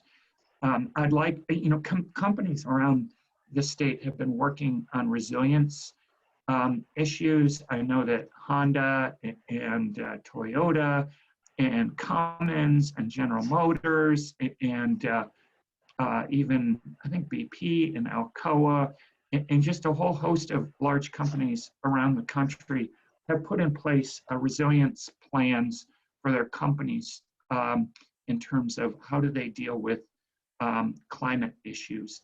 And I know that communities around the state of Indiana have been working to develop climate action plans. And while climate issues are typically one of those issues that are politically polarizing, you're seeing action on a variety of fronts now. In terms of municipalities, you see the Republican mayor of Evansville put in place a climate action plan, the Democratic mayor of Bloomington putting in place climate action plans. And whether they're Democrats or Republicans, whether they're up north in the middle of the state or down south, they're all working to come up with plans to deal with the impacts of a changing climate. And I think that's important, and we'll see that expand in the future. You know, in terms of the new administration coming on board, I can see that they have put climate at the top of their list.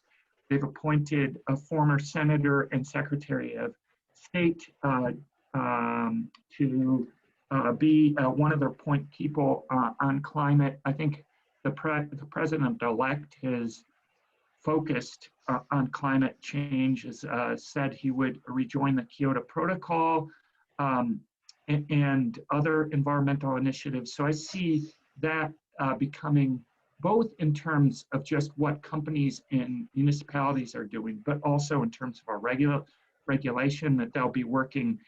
And I'd expect to see some sort of proposals in the future on that.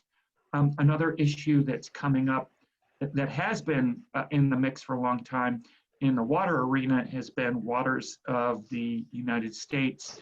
It's gone through a tortured kind of process.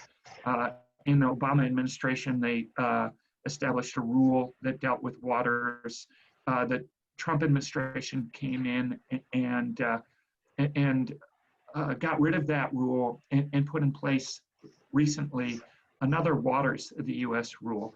And I can expect that the Biden administration will revisit that issue as well. So those are just 3 of the big areas. I can see climate, I can see waters, and I can see emerging contaminants being big areas of work in the future. Great, thanks, Bruno. Another question that's come in, is the clean diesel incentive money geared towards the public or potentially private sector if a company were looking at upgrading some of their fleet vehicles? Can you talk to that? I believe that the clean diesel program, what we call the DEER program, does provide grants to private sector companies as well as public sector. Okay, thank you. That is all the questions we have in our queue. I don't know if anyone has any other questions they would like to ask of the commissioner. One of the other big issues I should just acknowledge for us as an agency, Julia, is our budget. Our budget's been really tight. You know, around the state with the COVID pandemic, people have been working from home. People have been, you know, avoiding restaurants, except nowadays it seems like everybody's going to the restaurant. And COVID is spiking. Anyway, our economy's been hit pretty hard by the pandemic. And as a result, the revenues that are coming into the state are short of what the projections would have had us, would have had in the coffers. And as a result, the governor and his budget people have told each agency that they're expected to hold back 15% of their budget over the next biennium budget. And that's tough for us. We are operating with fewer people today than we were at the beginning of the Holcomb administration. And the Holcomb administration has been very supportive of our agency and has allowed us to hire folks. But with the pandemic and the reduction in revenue, we've all had to take a cut in revenue in order to meet our constitutionally mandated requirement to have a balanced budget. So our CFO and our people have been working hard to find ways to save dollars. And that's not easy. It's not easy because most of our programs are mandated and we are operating with fewer people than we have in the past, which just goes to show that the people we have in our agency are just terrific people. And whether it's Deanna or Jennifer or Tom or Jacob or Julia or Bob Luger or any of these folks, they're working harder today than they ever have before. And I know that you all know that. I know that Craig and Krista McKenna and others have worked at our agency and understand the challenges we face. I would just ask your patience with us as we work with fewer people. We're going to do our job and we're going to do it really well, but we're going to do it with fewer people, which means we're going to have to be more creative and inventive in terms of getting our jobs done. Great. Another question that's come in, can you talk or do you have any comments on coal emission transport issues? Well, I expect that'll be an issue that we'll see come up with the next administration as well, as coal is just one of those issues that is constantly with the air emissions, an issue that is at the center of the issues regarding resilience and climate change. So I don't have any specific comments on that today, but I know it's one of the issues we'll be probably working on more frequently in the future, Scott. And I'm interested in your thoughts about it as well. You know, I always feel like we gain so much more from hearing from you all, which is why it'd be great if you guys have thoughts that you'd like us to consider. I'd love to hear them. Great, Bruno. We do plan a evaluation survey afterwards, and so that kind of feedback on that kind of survey we can certainly elevate and get it to you. So we appreciate your time, Bruno. We know you have a busy day and a couple other presentations today to some other groups, but we know your commitment to the environment, it runs deep with your stellar career with the state of Indiana. No, used to serve on national teams and task forces, and we appreciate your leadership and everything that you do for our state and our country. So thank you so much, Bruno. Thanks, Julia. You know, honestly, I don't do as much as all of you do. You know, the real leaders are the folks that we're meeting with today. They're the ones that are really making the difference. I think if I weren't here, somebody else would be, and they'd do a fine job. But boy, if you didn't have Craig or Krista or other people working at the industries that that are joining us today, I think we'd really be in a world of hurt. So it's really a big shout out to you guys for all the work you're doing. You make the difference. We are here to be supportive. Thank you, Bruno. And I think the hashtag we're all using this year is we're in this together, and it certainly is true from the Environmental Stewardship Program and our pollution prevention work that we've done this year. And we just appreciate your support. So thank you for joining us. We're going to move on to our next presentation. But wait, Julie, I've got 15, 20 more minutes to speak, don't I? If you would like, we will yield the time. Okay, No, thank you. You're welcome to stay on or jump off, whatever you need to do. Hey, thanks Thank so you, much, Bruno. you guys. And thanks for everybody's work. Great job out there. I appreciate being a part of it. Great. Thank you. So now we're going to move on to 4 of the colleagues that I work with every day. Truly hardworking public servants who care about the environment and specifically about recycling here in our state of Indiana. They will each take some time to share with you the recycling initiatives that we're working on here at IDEM. And then we will actually do a question and answer period at the end. So just as we have with the former speakers, if you have information that you would like some additional information about, just jot that into the group chat and we'll address questions when the presentations. So as we move, we have 4 individuals that are going to speak, and they will be sharing their presentation. First is Allison Taylor. She is our Recycling Outreach Coordinator. We will also hear from Tom Lees, the environmental engineer on our team. We'll hear from Jacob Schmicker, who is the Indiana Electronic Recycling Program Manager, and some work that he has done with his group this year. And then we'll wrap up with Deanna Gardner, who will talk about the Recycling Market Development Program, and she manages that program. So with that, I'm going to turn it over to Allison, and we'll take it from there. Allison, the floor is yours. Thank you. Let me just share my screen here. Is that now visible? Not yet. Not yet.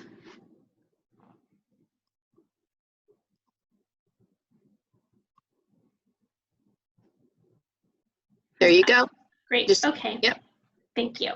Good morning, everybody. I'm so happy to have this chance to speak with you and bring awareness to some of the initiatives that IDEM has to improve recycling in Indiana. And as Julia said, we've got 4 members of the recycling section here today to speak.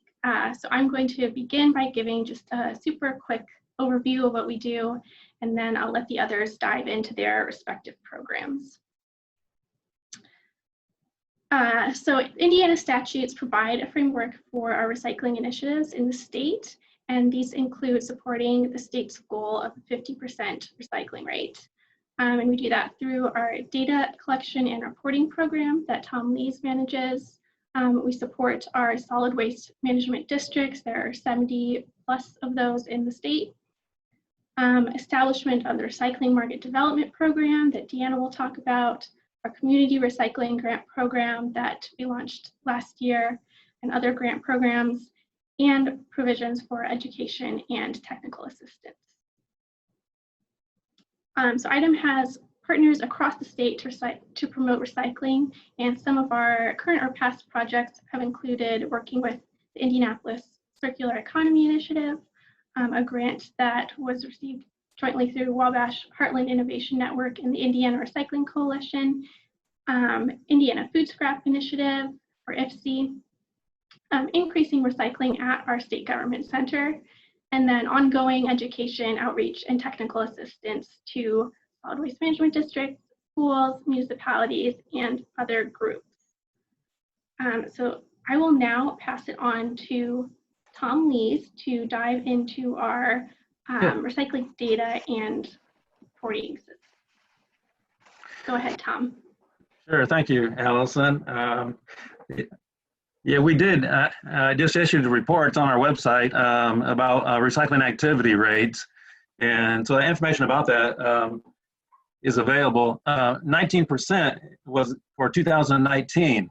And so consisting of more than 1 million tons of recyclables. And what does that mean for the state? And I just want to kind of walk through some of the how we got there and some of the metrics that go with that goal.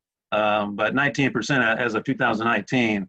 But so in 2014, we set the goal at 50%. This was reestablished, and the state tried previous times to set a goal only later to be rescinded because we didn't have a good means to track the data of recycling.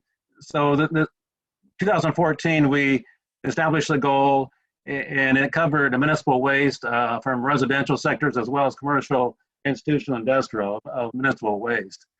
And it also required mandatory reporting. This was a big difference in going forward, that we had mandatory reporting, that recyclers were required to submit reports to IDEM about the type of material of recyclable shipped and where it went to, whether it went to another recycling facility or end user that would use those recyclables to make products, or went out of state.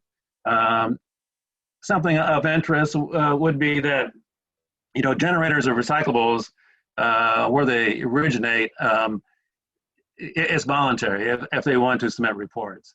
And normally the tonnages get tracked by regional facilities like material recovery facilities, transfer stations. We get that information in from them. Also, end users, the companies that use the recyclables do not report into the system. And next slide. And so the numbers come in, and we, this chart, it really is the basis of our metrics. So it's done in tons. And as you can see, this is the generation of solid waste. And it's broken out by these different categories. And landfilling is a big number. And in half of that, it would be glass, metals, paper, and plastics. If you look at waste characterization studies,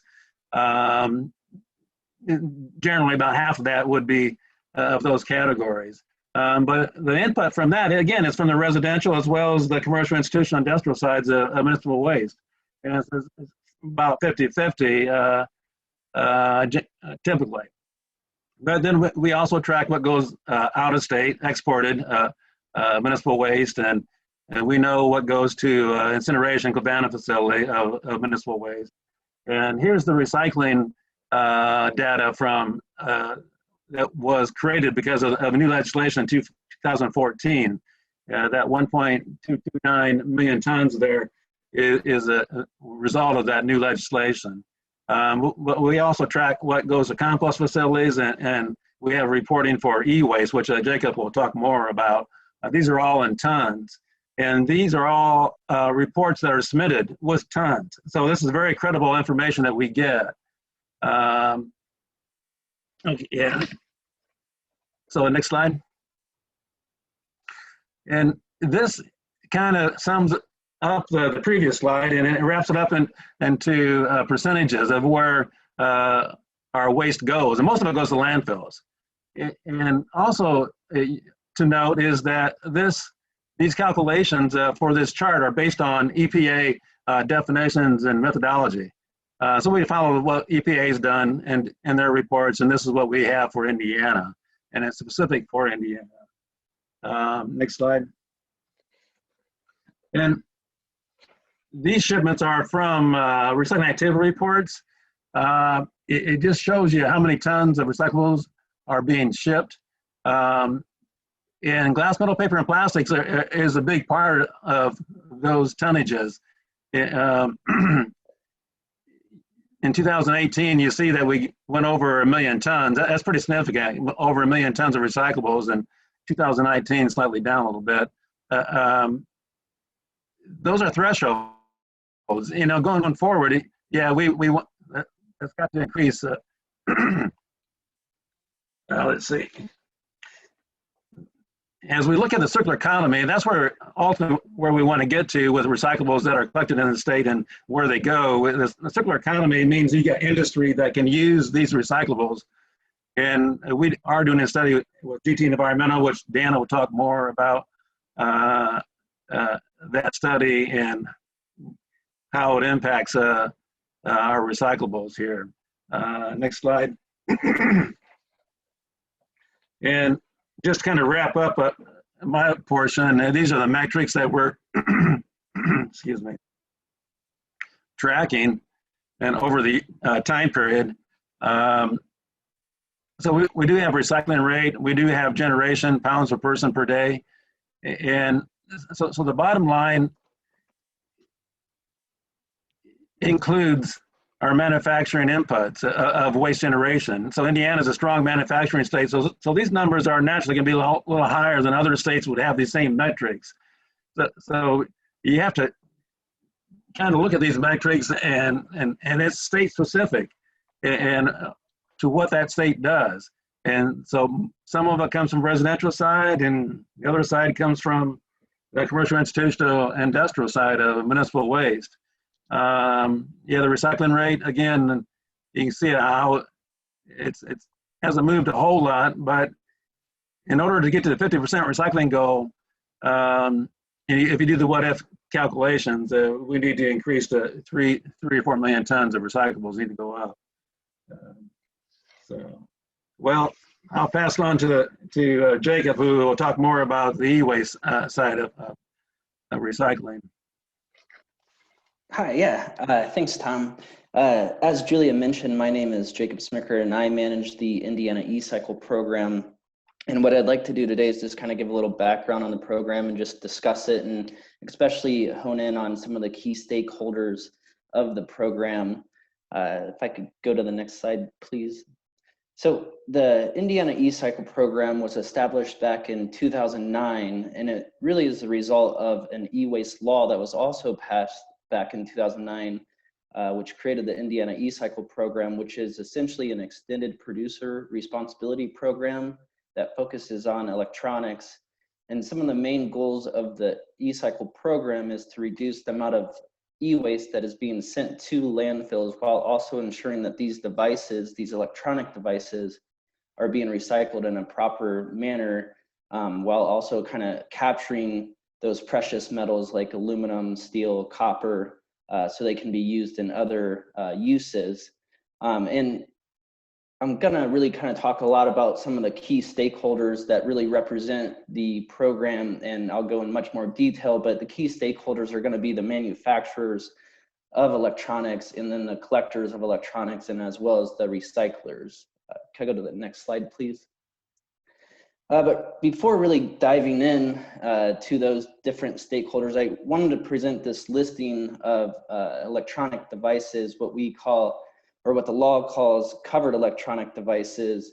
And the law in the Indiana e-cycle program, this is really the focus of the program, is on these specific devices. So in the upcoming slides, when I'm talking about some poundage that might be collected or recycled by collectors or recyclers, these are the devices I'm really speaking upon, these covered electronic devices. Could I go to the next slide, please?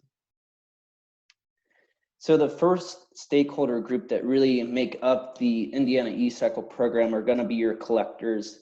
And essentially, these are the facilities that are actually collecting the electronic devices.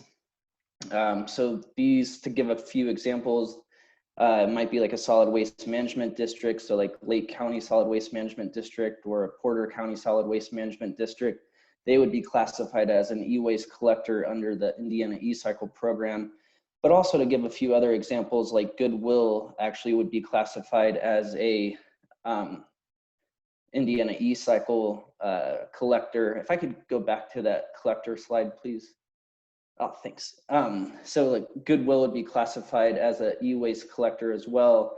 They actually work with Dell computers on a program. It's called the Dell Reconnect program. So if you get a chance, you could read about that program, but it's quite interesting. But Goodwill would be classified as a collector under the Indiana e-cycle program, but also big box stores. So like Best Buy, Staples, they have mechanisms in place in which they collect electronics from patrons, and they also report as an e-waste collector under the program.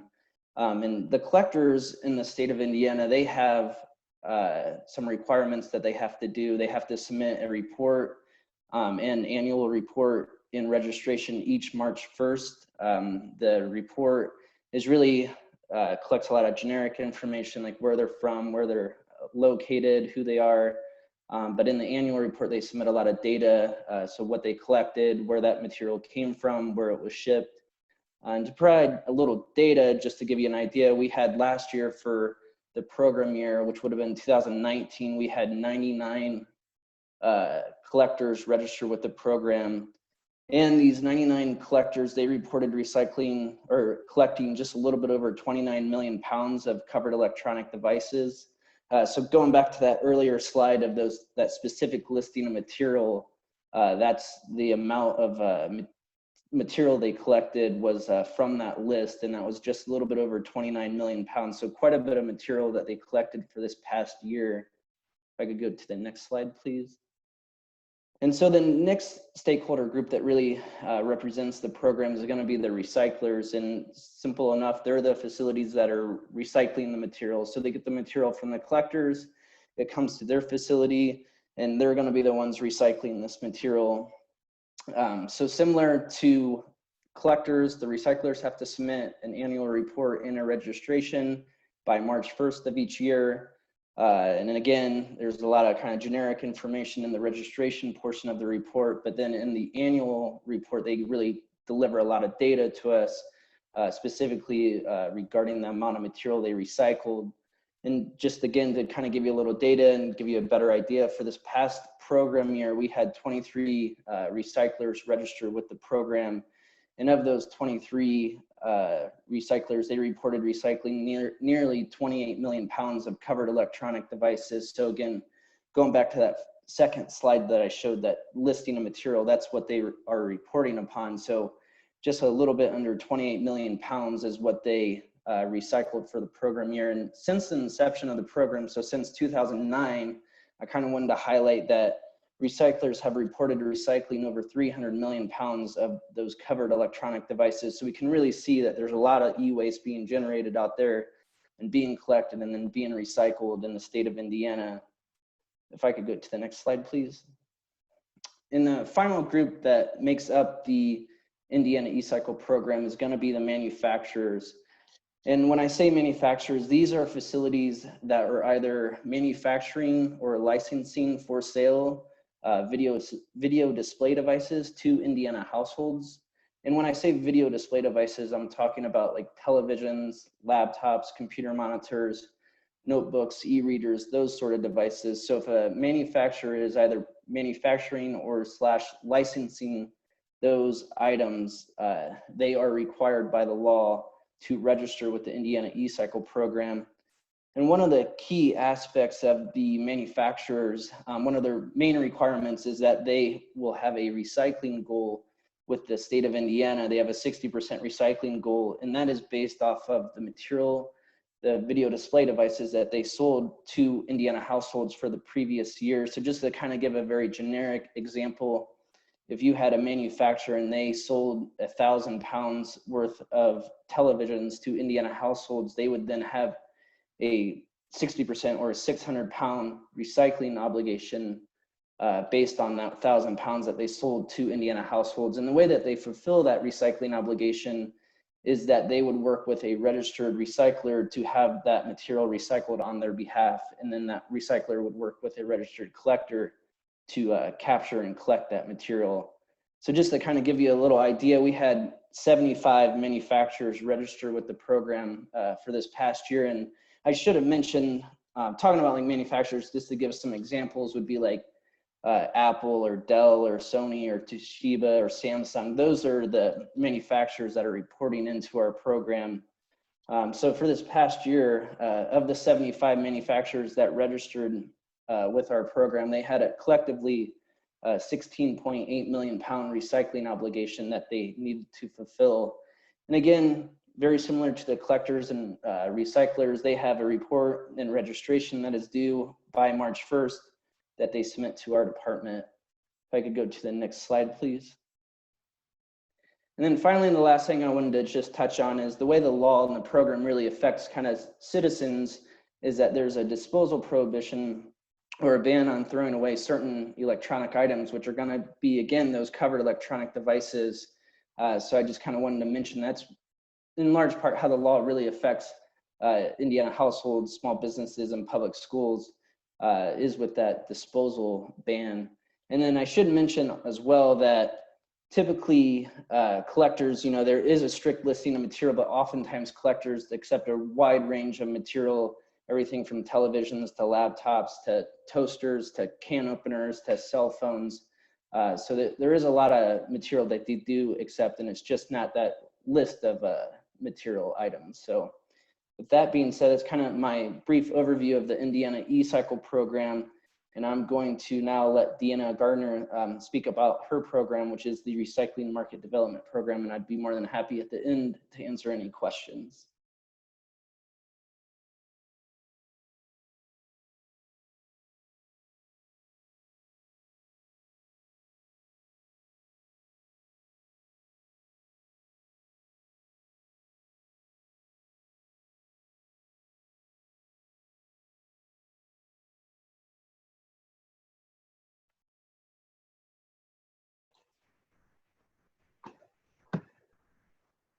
Deanna, are you there?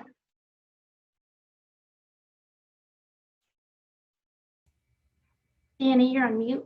Okay. Can you hear me now? Yes. Yes, Yes. you're Good good. morning. I'm happy to be here today and share a little bit about my program. Go ahead to the next slide. The Recycling Market Development Program was established in the early 90s, and it was meant to improve the management of solid waste by developing markets for recycling. The program is administered by IDEM and operates under the Recycling Market Development Board. The mission was recently updated by the board and is to promote innovative projects to make Indiana a leader in recycling and waste reduction. Next slide. The board consists of 9 voting members who are appointed by the governor's office, as well as 7 non-voting ex officio members. The work of the board, or the work of the program, cannot be done without these members. We appreciate everything they do. Next slide. RMDB, the program, it's a long name, so I usually shorten it to RMDP, works with Indiana businesses, schools, not-for-profits, municipalities, as well as solid waste management districts to fund projects that build markets for recyclables through economic development opportunities, that promote the use of recycled content products, that focus on moving materials past collection and into the marketplace, as well as projects that encourage schools and businesses to reduce waste. Next slide. These types of projects include equipment to process recyclables, including wood waste, C&D materials, food waste, and reclaimed asphalt pavement. Projects that implement or expand curbside recycling programs, that encourage the expansion of hub and spoke recycling operations, as well as projects, research and study projects in education and outreach initiatives. Through the RMDP grant projects, IDEM promotes in-state recycling infrastructure and develops in-state markets for recyclables, which provides circular economy benefits made possible by Indiana's strong manufacturing base. In September, the board awarded 8 new grants totaling $1 million to expand recycling efforts. The projects have an expected total investment of more than $3 million, and the projects will increase recycling for curbside recyclables, plastics, cardboard, and e-waste, diverting them from municipal solid waste by almost 6,700 tons per year. Next slide. Since 2008, the Recycling Market Development Board has awarded a funding for a total of 108 projects, totaling over $8.5 million and creating an estimated 850 jobs and diverting over 1 million tons annually. Next slide. In May of 2019, the board identified 11 major priorities they wanted to focus on. At that time, they also identified gaps in our knowledge of Indiana's recycling infrastructure and economic impact. This includes a need to better understand who consumes recyclables in Indiana, what are the recycling commodities present, and the barriers to expanding recycling in Indiana. It was understood that getting a better understanding of Indiana's recycling markets will help guide the board on how to best direct grant funding. So the board approved a motion to fund a study to help fill in those gaps of knowledge. Next slide. Since then, the board has awarded grant funding to GT Environmental to conduct the Recycling Infrastructure and Economic Impact Study. The study will evaluate and analyze Indiana's current recycling infrastructure, including materials and markets, with the purpose of determining investment needs and opportunities within the circular economy. This evaluation will provide key analysis for economic development, program development, and legislation necessary for a more sustainable solid waste system. Next slide. The board had determined 4 tasks to accomplish the goals of the study, and GT Environmental is currently undertaking the first 2 tasks of determining Indiana's recycling infrastructure and assessing the current needs and opportunities within the recycling industry. Next slide. GT has met with stakeholders. They've created a work plan, and they are currently working with students from IUPUI to begin surveys within Indiana solid waste management districts with our cities and towns, as well as manufacturers and end users. That data is currently being collected, entered into databases, and creating maps to help inform the final study. In January, GT will begin work with the Indiana University Public Policy Institute to perform the economic analysis, and then plans to provide a report to IDEM and the board in June with the final results. We are very excited to see these results and utilize the results to help Indiana's recycling infrastructure and economy continue to expand. I will be happy to answer questions about this study or the Recycling Market Development Board grants at the end of this presentation. But with that, I am going to pass along to Allison Taylor, our Recycling Outreach Coordinator. Thanks, Deanna. So besides the RMDP, we also offer another grant program called the Community Recycling Grant Program.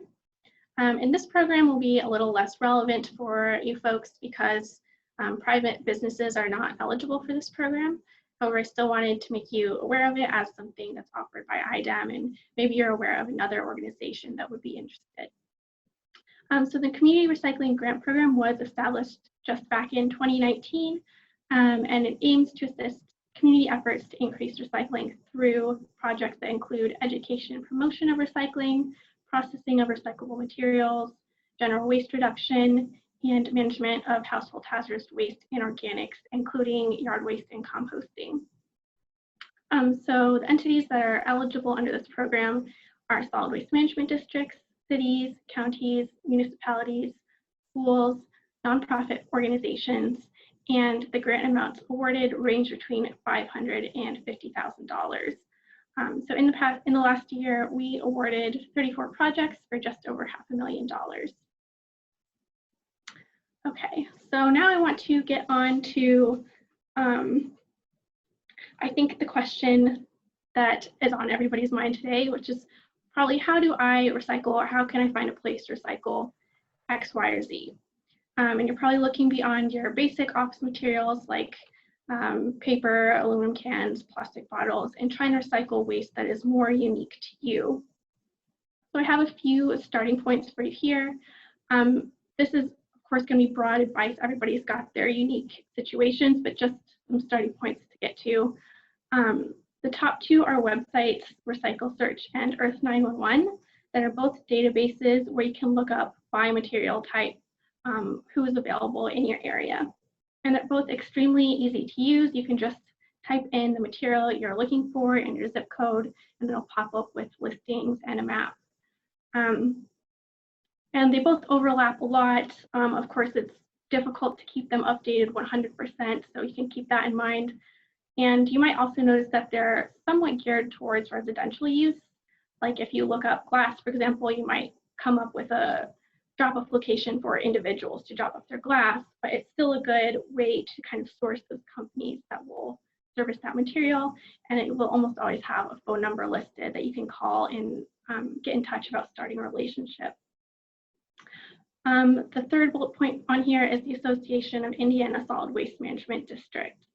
So again, these districts are designed to serve residents. They're not going to be able to accept your materials directly.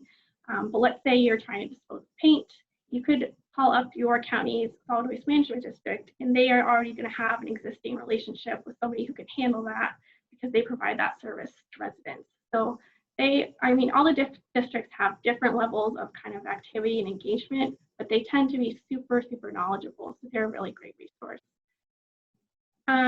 Then lastly, we kind of get to IDEM. Of course, that's the four of us speaking here today. We do have an Indiana recycler list, which is nothing fancy. It's just an Excel sheet of all the people that report under the retrack system that Tom talked about. And of course, if you're having trouble or just would like assistance, you can reach out to me to help source kind of a facility that would be helpful to you. Because I've been doing this for a few years now, I kind of have familiarity with things, or if I don't, one of the others will. So all of our contact info will be available at the end of these slides, and we'll make sure to leave room for questions as well. I just want to take a minute to speak about a few things to keep in mind. First of all, I wanted to say that the physical ability to be recycled and market recyclability are not the same thing. And you might have a material that is technically, physically capable of being recycled, but we just have to be mindful of what our infrastructure is and what our facilities can accept at any given moment, because it changes with time. I know we all want to recycle, and that's wonderful, but we're not necessarily entitled to recycle, if that makes sense. So I think Deanna's infrastructure study that she spoke about is really going to help also give us this map or framework of, again, what we need to be supporting more and what's available right now. Another common thing that I see frequently is that even if you have components of an item are recyclable individually, the whole component, the whole thing may not be, because to deconstruct any specific item could take extremely specialized equipment that's just not available. So you might have something that's made out of both paper and plastic. Of course, individually those could be recyclable, but it has to be deconstructed. And finally, I'm sure everybody here knows about this, but reduction and reuse are preferable to recycling on the hierarchy of waste management. So if you are regularly having a volume of a particular material that you're wanting to recycle, just be sure that you've considered if there's a way to reuse it or even cut it kind of out of the system entirely. And I think, yeah, there's a lot more that could be said on this topic, but I do see some questions coming in, so I think I will stop there and make sure that we can get to everybody's questions now. Great. Thank you, Allison, and Tom, and Jacob, and Deanna. Great messages. I know the slide in front of you has contact information, and again, this presentation will be made available to everyone on this call. So we have had 3 or 4 questions come in, and just trying to kind of stay on time. We're going to move through those, but go ahead and type additional questions in that chat box. So a question from Derek: is there any reason why local markets have stopped accepting glass recycling? he assumes due to the low market prices for glass, specifically, and talks about the Evansville area. There are a few, if any, that accept glass. So I don't know, Tom, or maybe one of the other recycling managers would like to take that question. I guess I could start, and Tom probably Okay. can help out as well. Sure. And this is exactly kind of part of that, why we're creating a study and finding where there are gaps in our infrastructure. So as many are probably well aware, recycling has had numerous challenges in the last several years, starting with the China ban on many recyclables being exported to their country or imported into China. And then in addition, just COVID restrictions now placing harder limits on recycling facilities. So the price to recycle has gone up. Commodity prices on glass and other such of materials has gone down. So there is a cost to recycle, just like there's a cost to manage any kind of waste, and they are dependent on the markets. So that's what we're seeing happening, and glass is just one of those. There's actually a strong glass manufacturing base in Indiana, and they want your glass. They want glasses, but I think specifically Evansville, I've actually talked to the solid waste district near there, and it's transportation. So there's lots of aspects to our infrastructure, not only whether we have the manufacturers or not, but also do we have the capabilities to transport the materials? And in that case, from Southern Indiana to the manufacturers or end users is problematic. And so it costs more than they get for the product. And solid waste management districts or others that are doing the glass collection, waste haulers, are just trying to balance and measure those costs. So hopefully, as mentioned, the study, we'll find those, and we'll find hopefully policies and new ways to fund those gaps, and look at ways to better improve that infrastructure so we can have glass recycling for everybody. Thanks, Deanna. Anyone else need to add to her? Well, and also, we do have plants that clean up the glass so it can be used by the manufacturers. So either in glass container mills or the fiberglass industry have a very huge demand for glass. And so the trick is to get it through a facility in a specification that can be used and purchased by the manufacturing sector to make new products. So that transportation is an issue. Dayton Rumpke facility has a glass processing facility. We got one strategic in Hartford City that does clean up glass and has a ready market for it. So good things going forward. So we're going to identify those and try to fill the gaps. Thank you, Tom. Thanks, Deanna. Next question, and there's been some chatter back and forth on it, but the question is, what is being done for better plastic drum and tote recycling? Many of the companies that provided service for free pickup have gone to charging for these recycling programs, and is causing it to cost more to recycle these items versus sending it to the landfill. Thoughts about that?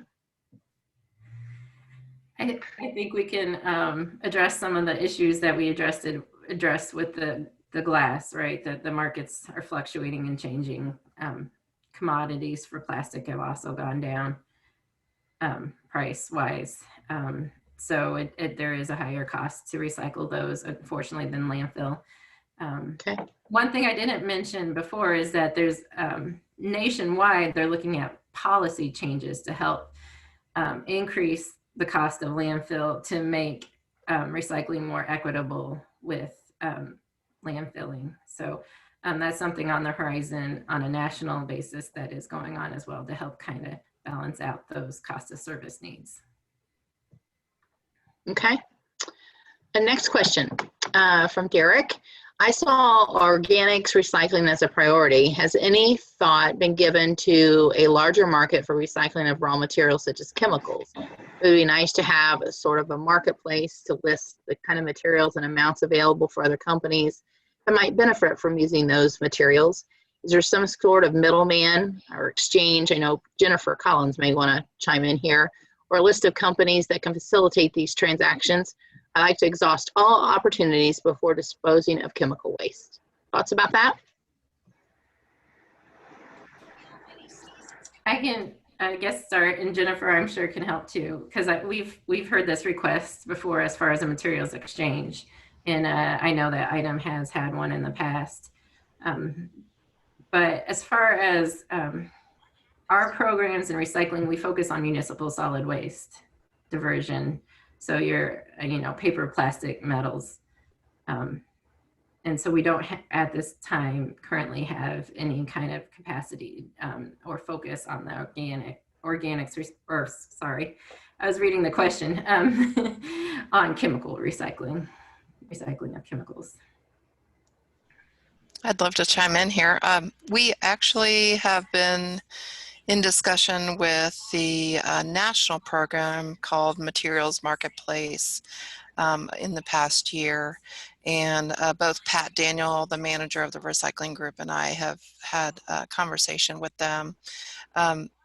They have a significant cost to manage that. It is about $1,500 a month for us to have that program, and with budget cuts and everything, my group actually does not have the funding that it would take to manage that program in Indiana. And we recently had a conversation with our partners for pollution prevention, and I'm not sure if that's something that they would like to take on. But the cost to that is right now prohibiting us on taking on that program. So we are considering that. I think if it's a benefit to industries to have that, maybe there's another solution where funding could come in to support that program. If it's a benefit to the members that participate in that, maybe there's another way to solve this issue, to have that database and connect through. But it is called, if you'd like more information about that, it's called Materials Marketplace. Other states do have that. Tennessee, Ohio have material marketplaces. Thanks, Jennifer. I knew you'd want to contribute to that discussion. We've had a lot of discussion about it. Yes. Okay, we'll move on to the next question. What recycling options are there in Indiana for plastic banding materials? We must cut it into 3 inches or less long pieces and accumulate it in drums and barrels for it to be accepted. The labor cost for cutting the pieces as required outweigh the benefit. Therefore, we have to landfill it. This question is from Steve. So who wants to take that one? Well, I guess I would just point out again that this comes back to the technology that's required to recycle any given material. I don't know specifically much about plastic banding materials, but if your facility that's accepting that is asking for the 3 inch or less long pieces, it's either the labor is going to be happening on your end or their end. So if they are not able to take on that labor cost either, it's just got to happen somewhere along the process. You know what I mean? So it's unfortunate that cost is there, but that's the reality. And I think it's just whatever kind of you want to prioritize, I think. Thanks, Allison. Anybody else have anything to add? Yeah. Tom? So the plastic industry, once plastics are collected, and when it comes from a material recovery facility, it's usually in bales by, type of material. But banding materials are kind of unique in that if you're going to make new pellets out of them, I mean, they got to get it through an extruder, and those are end users. that would take that kind of material. So we don't track that in our retract program. I mean, as far as the end users that use the recyclables, chemical recycling is another option. The Bright Mark facility up in Ashley, in Indiana, can take a variety of plastics. In their case, they're making diesels and waxes out of plastics, and they have little less stringent requirements on how it's received. And versus an extruder, I mean, they got to be able to get that material ground such that it can go through an extruder. So yeah, it depends on the end users, and it requires that connection to move that material. Thank you, Tom. Appreciate it. So there's been some chatter back and forth between folks, and that's what this networking piece is all about. So we really appreciate that collaborative approach you're doing in the chat feature. We are at 12 o'clock. So I guess we'll go ahead and take a break. I encourage you, certainly take the break if you need to, but if you want to continue to have the discussion in the chat, that is fine too. To find resources for materials or to partner up on things. That's what the beauty of this program is all about. So we will take a break now from 12 until 12:15, and then we will come back. But before we do that, I just want to thank Allison, Tom, Jacob, and Deanna for your passion for recycling and the work you are each doing for our state of Indiana. We are fortunate to have you on our team, and citizens in the state are fortunate to be able to have you working for them. So we're going to take the 15-minute break now. We'll be back at 12:15 for the balance of our program, and this is the opportunity where you're going to get to share the kinds of things you're all doing and continue to build the network. So we'll see you back at 12:15.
Well, welcome back, everybody.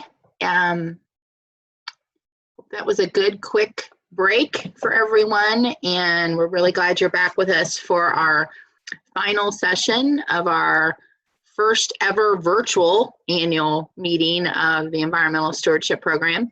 We hope you've enjoyed the day so far, and we're excited to move to this next segment of today's program where we get to hear from one another and get to hear about kinds of successes that are happening.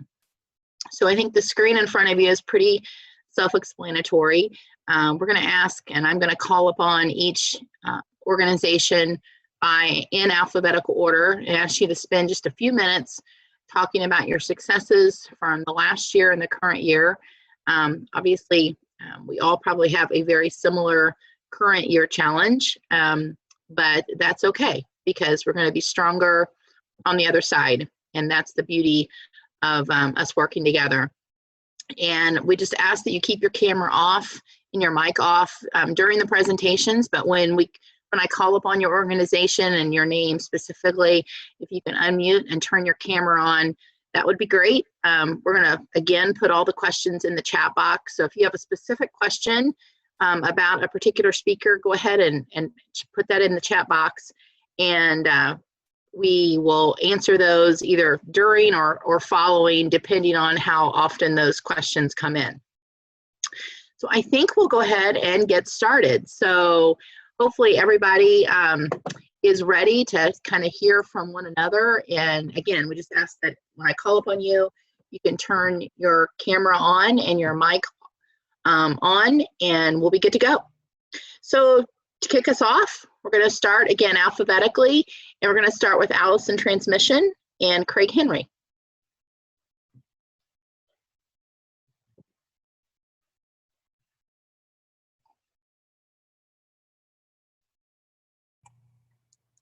Teresa, go ahead. Yes. Sorry, I was lots of buttons to move. How is everybody? That's okay. We're good. Thanks for joining us. Yeah, I wasn't sure if Craig was going to talk or I was going to. But Allison, as far as our reductions, a lot of big focus on energy.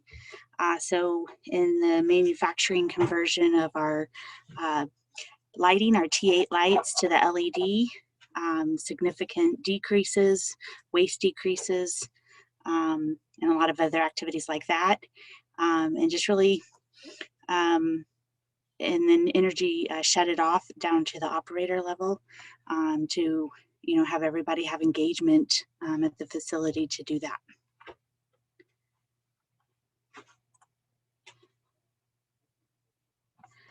I know you said a couple minutes, but just a high level, I think, sure, with the amount of people that we have. Absolutely. Okay. Well, thanks, Teresa. We appreciate you being on. And I know Craig's on. I was with him earlier. So thanks for your leadership at Allison. We'll move to AstraZeneca Pharmaceuticals and Kevin Conkright. Hello. From AstraZeneca's perspective, one of the biggest things that we're focused on for 2021 through 2025 is really the reduction of our carbon footprint.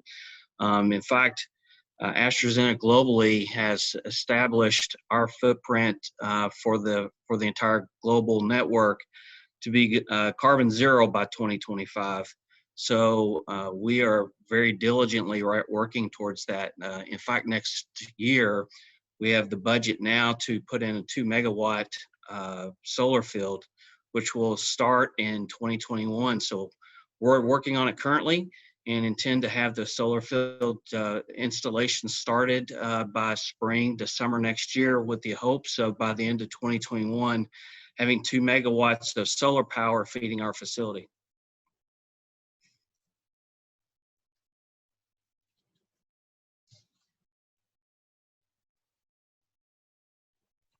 Thank you, Kevin. Thank you for sharing. We appreciate it.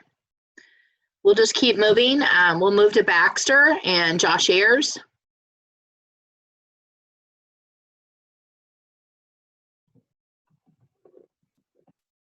Anyone from Baxter? Josh?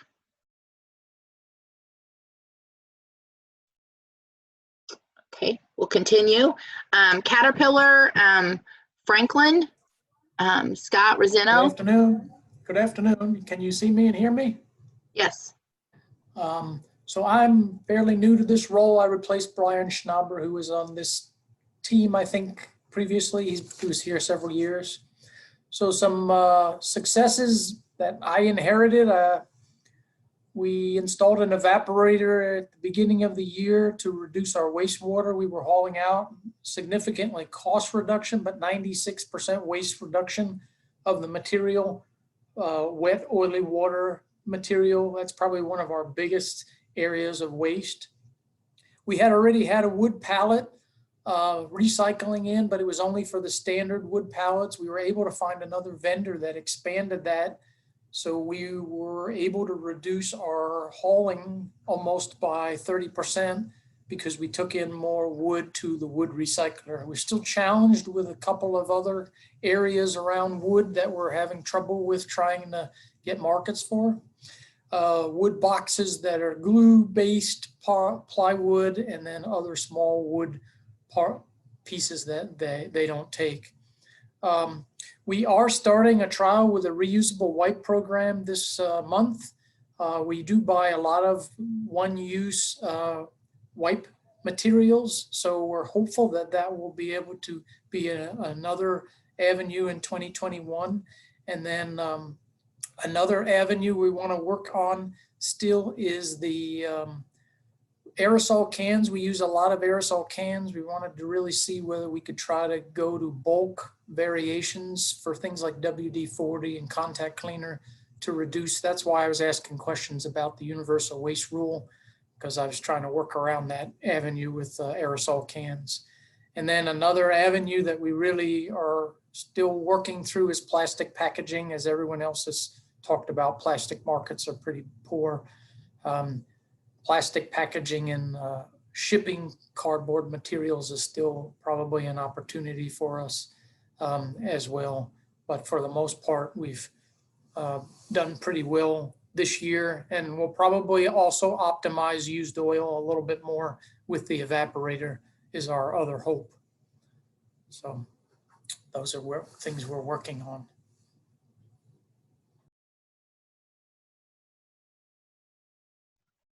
It's a great overview. Thank you so much, Scott. Justin, I know you spoke earlier. Do you have anything else to add from Caterpillar Lafayette?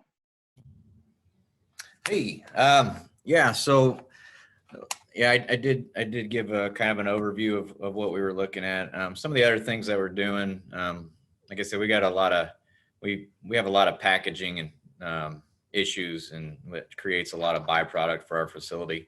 And so our logistics group, one of the things they're doing is going from wood packaging to reusable, like steel packaging and things like that, cradles that we can ship back to, you know, our suppliers. That way we're not using, we're not using our wood auger as much. You know, we can reuse that packaging over and over and over again. So just to reduce the amount of wood waste that we have. Another program that we have at the facility level is, so we have part of our engine, as you can imagine, we have very large crankshafts that come in these very large, really, really nice wooden crates that we get. It's like a tongue and groove box. I mean, it's super nice wood.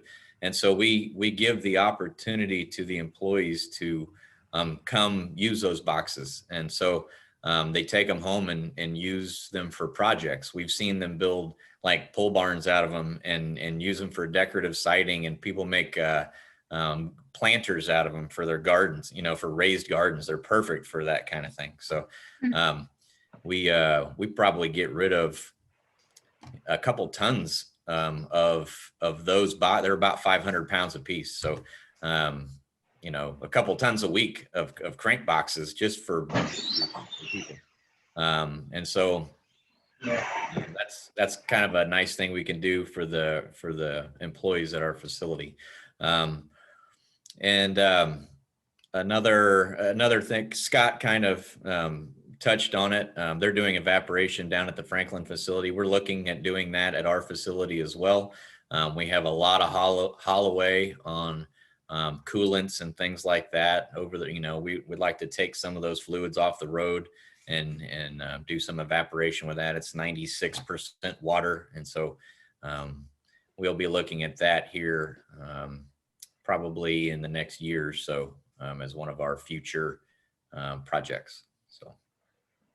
Great. That's wonderful. Great. A lot of Christmas projects probably being made out of those boxes.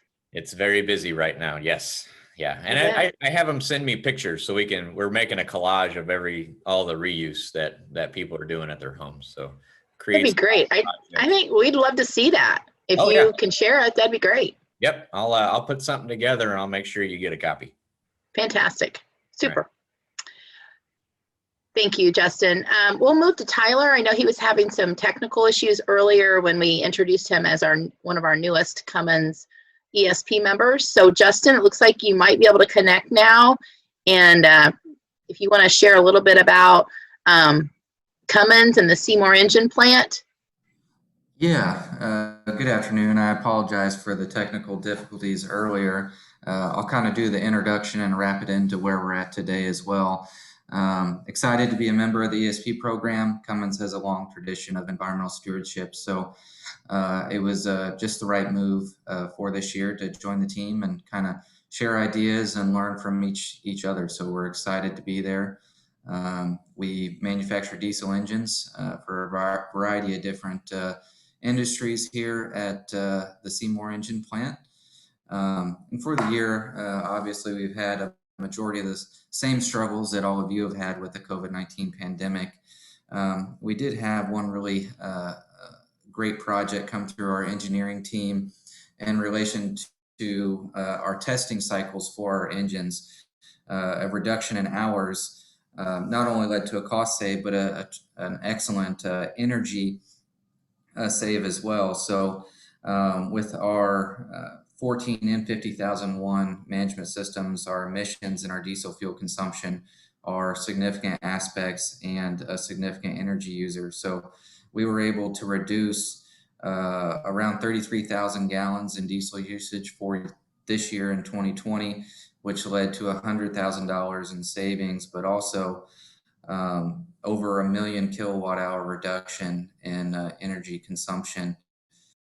I believe that's around 290 tons of greenhouse gas emissions as well. So a great project within the engineering team to improve our manufacturer test cycles. So do applaud them for that. And for 2021, we're looking to kind of pick up, look at our process water treatment improvements in our cooling tower operations for not only energy, but also water savings as well. So looking forward to taking that dive next year into those projects.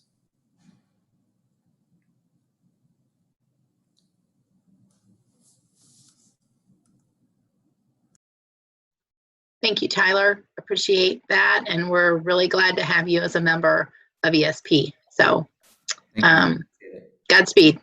Good to see you. Our next presenter is DePue Orthopedics, and we have Kim Brown.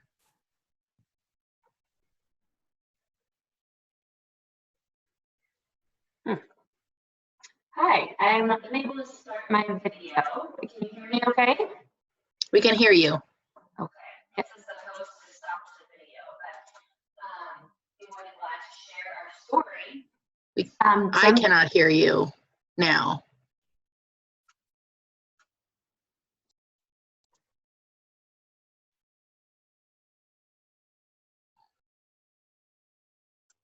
Okay, how about now? A little bit louder. I don't know if you can get closer to your microphone.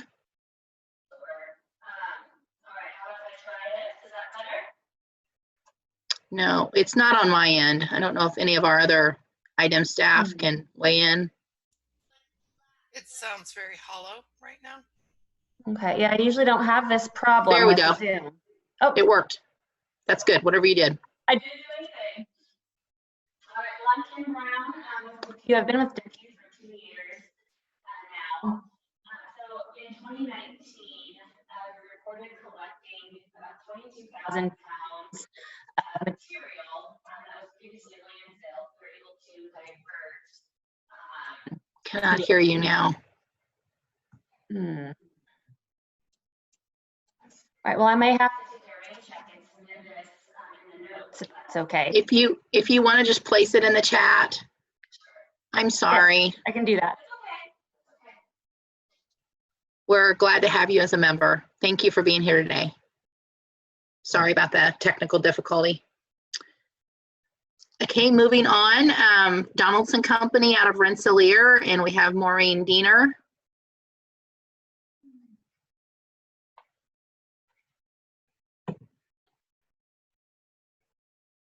Maureen?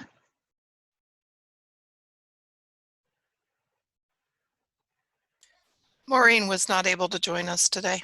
Okay, thank you. Next, we'll move to Elanco Clinton Laboratories. And do we have John Betronis on? Yes, this is John. Can you hear me?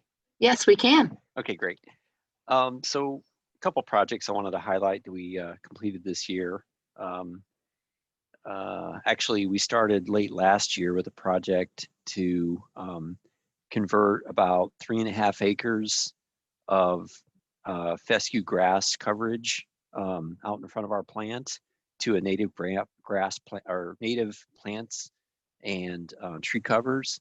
So they planted about over 500 white pines, and then they created some tree islands with some other deciduous trees, some bald cypress, bur oak, sycamore, and river birch. And so that's going to reduce the amount of watering and other lawn care that we're going to need to do in that area. Also provide a little bit of site coverage and reduce noise to our neighbors with that. And then another project, we worked with Republic Services to bring in a couple recycling dumpsters. It's a mixed stream recycling with paper, glass, plastics, metal cans. So basically that allowed us to kind of jumpstart the recycling within the plant in our break areas. But as well, we had a second dumpster delivered out in our parking lot that's actually publicly available. So our neighbors can actually drop off their recycling materials there, or employees as they come in, and it's out in the parking lot so they can bring in things from home also and recycle. So those are two of our projects. Great. Thank you, John. Thanks for sharing. We're going to move to Ben McKnight with ElectroSpec.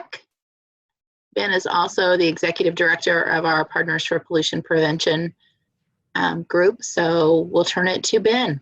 Yeah, long time no see. Good to see you.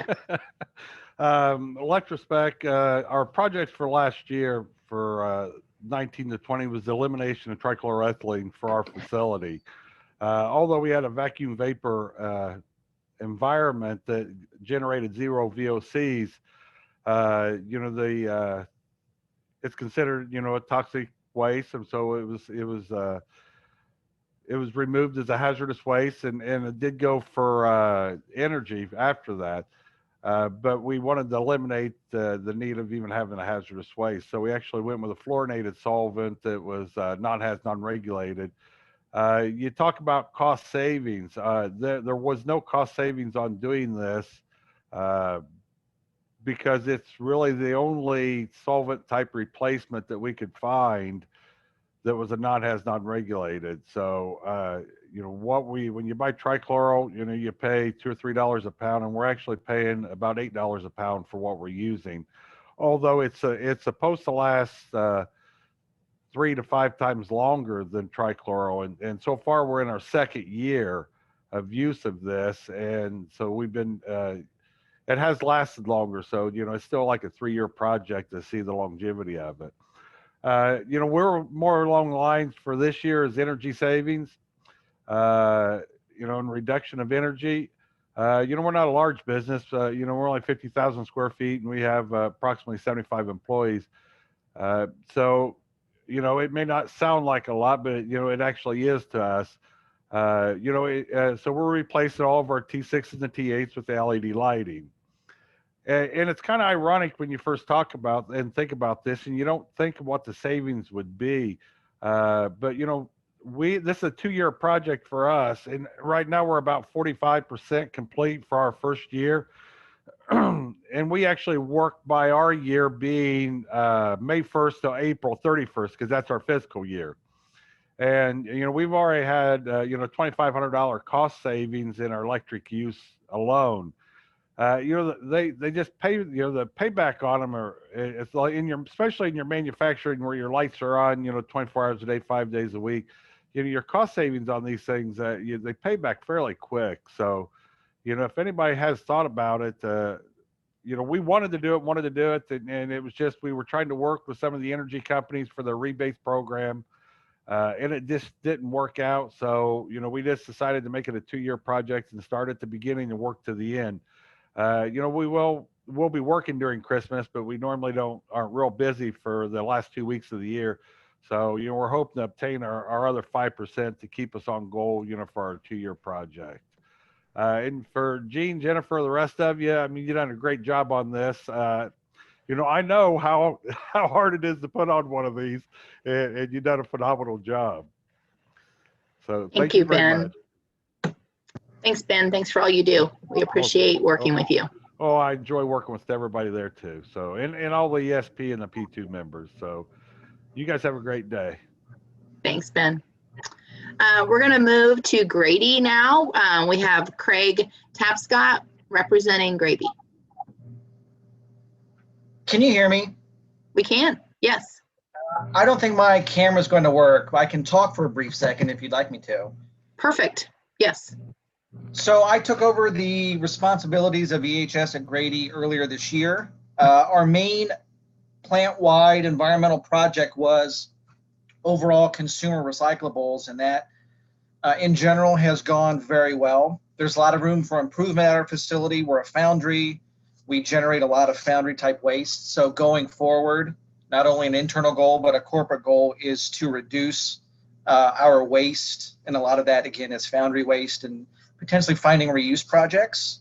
We've also been challenged to lower the overall energy demand from our facility, which is difficult because we're an older facility and there's a lot of improvement that can be made. The final thing that we're looking at is we're trying to completely map the water usage here at the facility.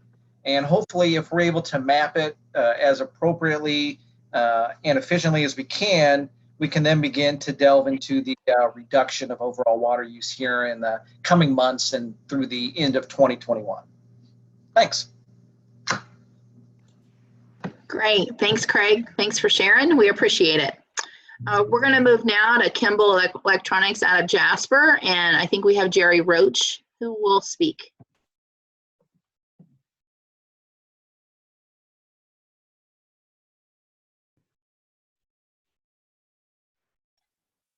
Thank you. Jerry, are you there?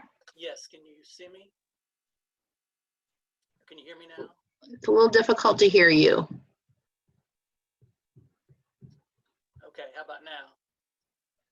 It's still very faint. I'm not sure what's going on actually. Is that any better now?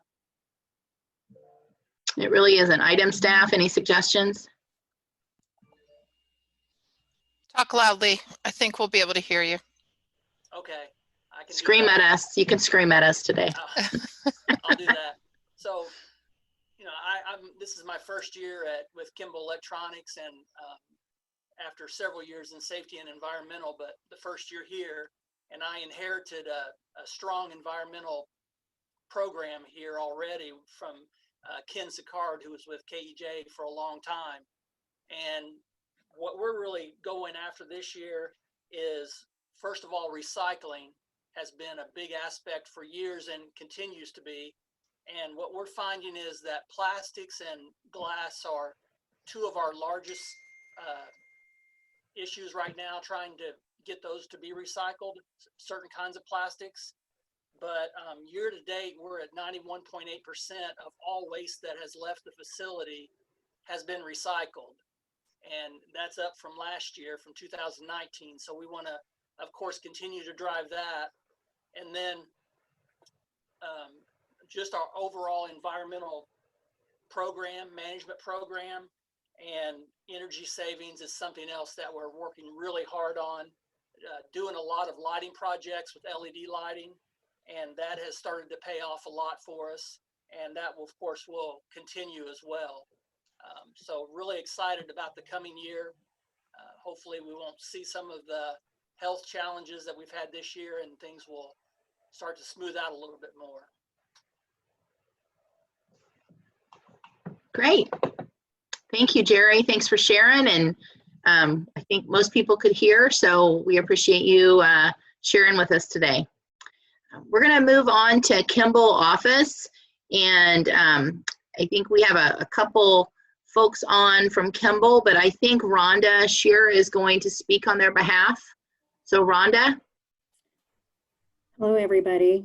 I'm going to speak in regards to Kimball International. We also have Steve Guffinette and Chris Canese on with us today as well. And we work together as a team for all of our sites. In the state of Indiana, we have 6 to 7 manufacturing sites, plus our logistics sites as well. One of the things that we did in 2019, and Steve can probably talk to this a little bit better, but we incorporated a large grinder at our Santa Claus site. We had a very small handheld grinder that took a lot of labor to cut up the material to get in. So a lot of that went to the landfill. And an example is we had 400 tons that went into the landfill in 2019 of total wood, not just wood scrap, but waste that went to the landfill. In 2020, we're trending to send less than 100 tons to the landfill. As Kimball International, we have a recycle rate of 87.5%, which is pretty good for manufacturing sites. We look to improve that up to around 90%. We're working with some of our locations to increase their recycling rates. We've been doing dumpster dives. We've been looking at different ways to recycle and some of the things that we can. We're lucky enough as Kimball International, we have our own recycle center that we're able to not hold that material at our manufacturing sites, but send it to our recycle center that is able to send it out in truckloads. I can't speak enough about what our company's doing in looking at facility optimizations within all of our locations, which is driving a lot of environmental improvements along with material efficiencies too. So we've done a really good job there. One of the aspects there was between our Santa Claus location and our Fordsville, Kentucky location. We moved our finish out of our Santa Claus location, and we are just finishing the same product in our Kentucky location, adding it to what we were already doing there. We were able to reduce our hazardous waste as a whole with those two sites by 36.7% from 2018 to 2020 so far. So that's really good. And when we're looking at per unit produced, there's still a reduction of over 17% there. So we always try to normalize things when we're looking at per unit produced. We went from 0.05 pounds per unit to 0.04 pounds per unit, which doesn't sound like a lot, but when you're producing, over 400,000 units between those two sites a year, that's pretty good. Steve, did you want to add anything else, or Chris? No, just kind of like what you were saying. Oh, go ahead, Steve. Well, I was going to say I don't have anything to add for Santa Claus and Fordsville. It sounds like Rhonda covered everything, the main items that we wanted to share. Thank you. Chris?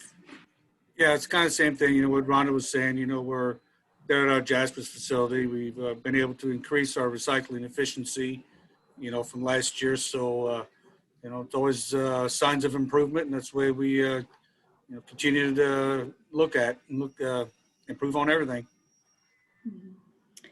And in 2020 and the first 6 months of 2021, we're going to continue to see a lot more environmental reductions due to our facility optimizations that our teams are working on.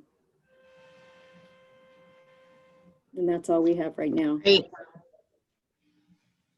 Thank you. Thanks, Rhonda and Steve and Chris. We appreciate you being on today and sharing everything that's happening with your organization. We appreciate it.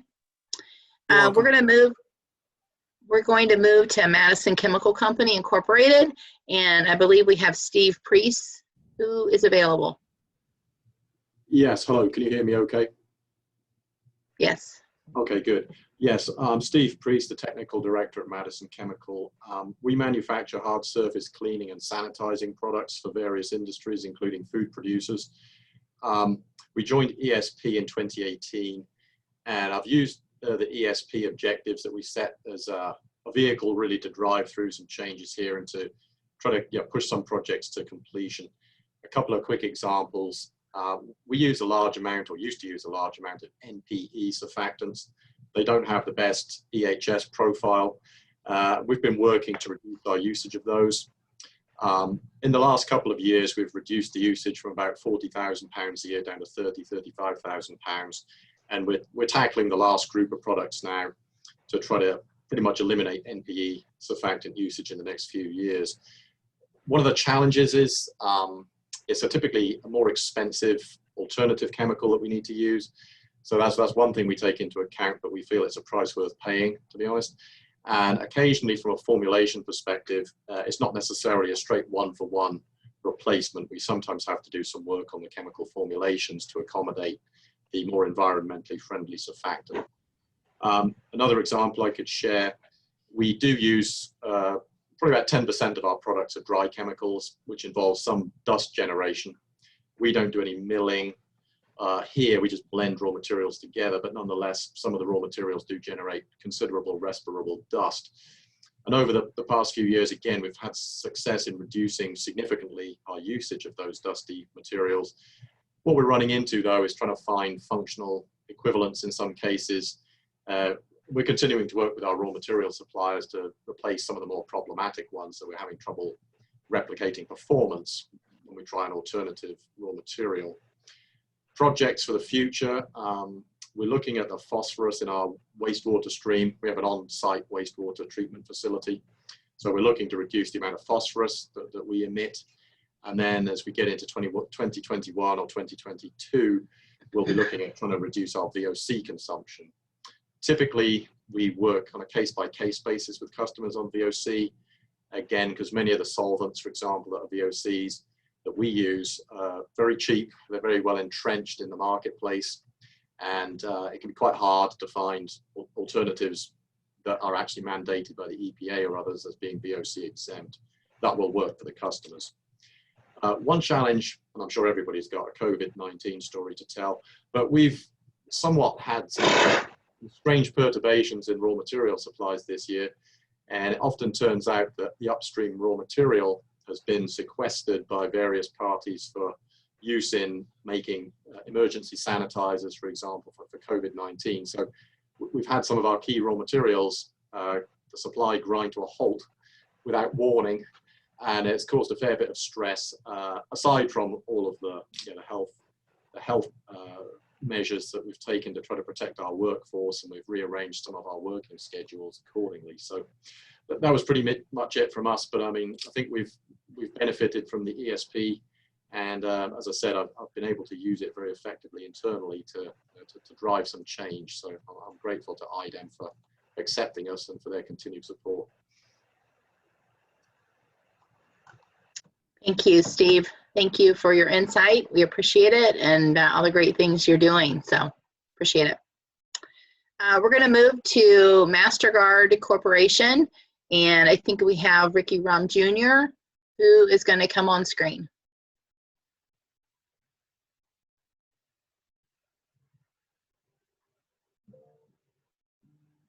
Anyone from MasterGuard?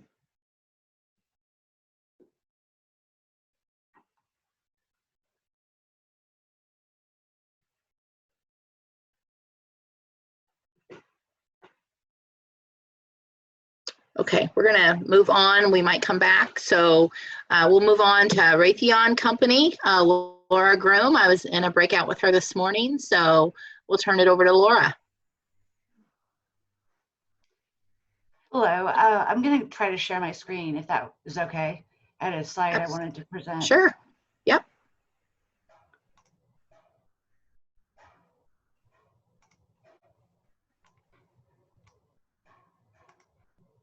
Can everyone see that? I don't see it yet.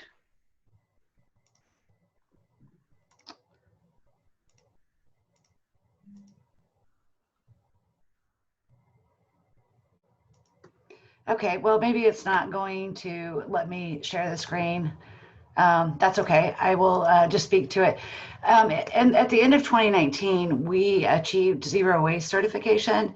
It was awarded to us through the TRUE, which is Total Resource Use Efficiency, and Green Business Certification Incorporation. To achieve that, you have to have a 90% diversion rate or higher away from incineration and landfill. We were already zero landfill for non-hazardous waste, but it took some doing to get to 90%. So it really forced us to look closely at our waste streams and figure out ways that we could increase our recycling and reuse. Some of the different things that we did to help us get to that 90% and to have programs in place to have enough points to be awarded the certification were we implemented an annual waste recycling container audit. So it's basically a dumpster dive where we go and we strategically look at different areas just to make sure that the waste streams and recycling aren't being contaminated with things that they shouldn't be. And the findings have been interesting. Unfortunately, one time we found a sharp insulin pen and regular trash and recycling going into trash. So it's a good practice for us to do that every year and then communicate with employees just to create that awareness of what should be disposed of where. One of the things that we did was work with a vendor and they helped us to create reusable packaging. The packaging is called Liberty crates. They're large wood crates that have foam in them. And so rather than using pallets and shrink wrap and the bands, we're able to use this reusable crate. We estimate that so far we've saved a total of over $7,000 in labor and product, and we've diverted 770 pounds away from what was going to either incineration or recycling. But of course, reuse is always better than even recycling. So that was a win for us. Some of the other things that we do that awarded us points were we do a lot of metal scrap recycling. We have an on-site compost pile that we take our pre-consumer food prep scrap for composting to. And our coffee grounds and coffee filters can go in there also.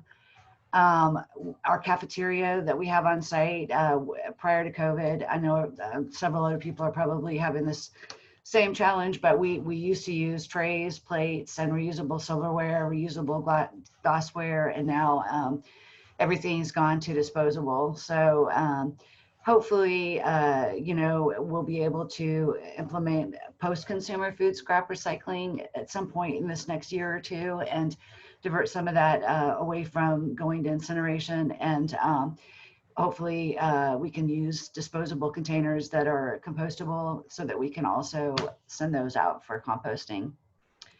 And that pretty much sums it up. Thanks for the opportunity to share our story.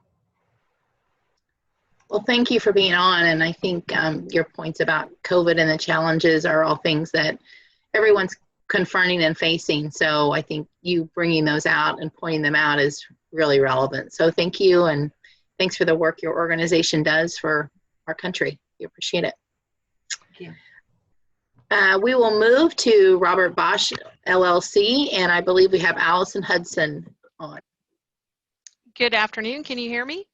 Loud and clear. Sounds good. Oh, Good. I'm sorry that my video is not capable, but I certainly will tell you a little bit about our story. We're an automotive supplier here that makes engine control fans that go behind the radiator in your car. And we use primarily two substances for our plastic injection molding process, which is either straight nylon or glass-filled nylon, and then polypropylene. All of our nylon that we use is from recycled carpet. So anytime that the carpet industry has scraps or people recycle any of their carpet, then that gets generated into the pellets that we use in our product. On the polypropylene side, let me state, that's about 500 tons a year of recycled carpet that we do use, which is, I think it was a neat fact that I found when I came here.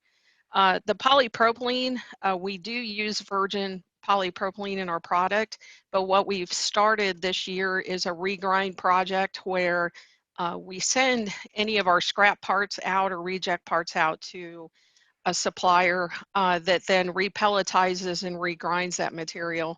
We're trying it 2 different ways to see how we can incorporate that back in our recipe to keep that out of the landfills.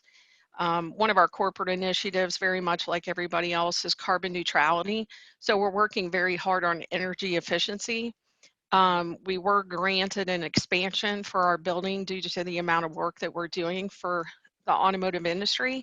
So we're doing 3 things. We're changing our oil water waste stream and installing a coalescer as part of the phase 4 expansion in hopes that we can send the water down the sanitary sewer as opposed to paying for it to be recycled, and then actually selling the oil back to a recycler for the BTU value. We do have switched over most of our packaging to returnable dunnages with the automotive industry so that we can reduce the amount of what do I want to say, cardboard kits that we are using, which obviously reduces then our banding and shrink wrap. And then lastly, as part of the energy efficiency project, we are also trying to install much more energy efficient molding machines. We do have 30 of them in the building. As they age out, the ones that we bring in are definitely way more efficient and lowering our energy consumption, which is great. And then finally, as far as what we're doing with the local environment, we're working with the Wildlife Habitat Council to install a 2-acre, I call it bee bird friendly. We're trying to help the bees in the area. We're out here in Northeast Indiana in the middle of my cornfields and helping the bird population. And we're going to build a 2-acre garden out by our new pond that is going to be used for stormwater retention and install native species, things that are very bird and bee friendly. So lots of things to do in the coming year. Great. Thank you, Allison. Thanks for sharing. No problem. Thank you. Yes, we appreciate you being here and sticking with us through the day. Next, we're going to move to Roche Diagnostics and Krista McKenna. Okay. Hi, I'm not able to start my video, so I'll just go ahead and start speaking. Okay, we can hear you fine. Okay. Roche is, mimicking some of the same goals like what AstraZeneca mentioned. We're moving to that CO2 zero. So I think a lot of our campus is going to transform into transitioning to electric equipment. We're also looking at renewable energy, either that we can purchase through IPL and continue that agreement, or look at solar panels at our site. So those are exciting things. The other aspect is that, our site is continuously transforming. So because of the business that we do for diagnostic testing, especially for COVID, we need to expand and have another warehouse. So that will start construction this year. And we're going to demo 2 more buildings. So that will really improve our energy footprint as well, just because we have more energy efficient space that we'll be utilizing. Thank you, Krista. Thank you. Appreciate you being here. Next, we'll go to SRG Global Trim LLC, and I think Zach Dawson is on, should be on screen, or we should be able to hear him shortly. Well, it's not, I don't know if it'll start my video. Oh, see you. Good afternoon, there you everyone. SRG Global is a decorative automotive trim facility. So we produce chrome grills and things like that for vehicles you see every day on the road. But with that, we have a large chemical plating operation and we consume a lot of water. And so the facility's had a pretty heavy focus the last 5 years or so on water reduction. And we've actually gone in 2015 from using 87 million gallons of water that year to 56 million gallons last year. So pretty large improvement by the facility there. And kind of as others have mentioned from a cost standpoint, unfortunately with increases in water costs, we haven't seen necessarily a savings, but more of a offset of cost because of those increases. I think if we had stayed where we were, we probably would have incurred another $300,000 last year in water costs. So still a pretty good impact. Part of what we're looking to focus on now is looking more into energy reduction. We had gone through some lighting and other improvements a couple years back, and so we haven't done a whole lot there recently. And so now we're going to relook at that, look at some of the new technologies and LEDs and things like that to improve lighting. As well as, we use a lot of air compression in the plant and things like that. And so just doing better maintenance to upkeep with leaks and whatnot so that we're not overusing those generators there. And then as well as looking at waste reductions and trying to move to more of a landfill avoidance. We were generally around 90% landfill avoidance, and we've dropped the last couple of years down into the 80s and 70s. And so we're refocusing on that and identifying where we can either substitute some of the components we're using. We use a lot of cardboard to use reusable products, as well as just finding better disposal areas, or instead of disposal, recycle areas. Okay. Thank you, Zach. Appreciate you coming on screen and sharing what SRG is doing. We appreciate it. Next, we have Derek Stratton with Uniseal. See me and hear me okay? We can, and we can see you. All right. Thanks for putting on everything today. It's gone very well, I think. A little bit about Uniseal. We've been in the Evansville community for roughly about 60 years now, supplying primarily the automotive industry with sealants and adhesive to make the cars more energy efficient, stronger, safer for the consumer. We've had our challenges like everyone else from COVID that's kind of delayed some of our projects we wanted to get out.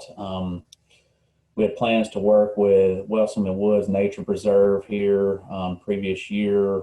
We worked to develop a natural playscape for kids to come out. It was basically an all wood organic type playground setup. We had intentions to go back and work more with that project, but COVID kind of delayed that. So we've kind of shifted our focus. We worked with another organization here in town, Keep Evansville Beautiful, to help them with a spot out by the regional airport, clean up, trim, pick up trash. We actually just got that done within the past couple months.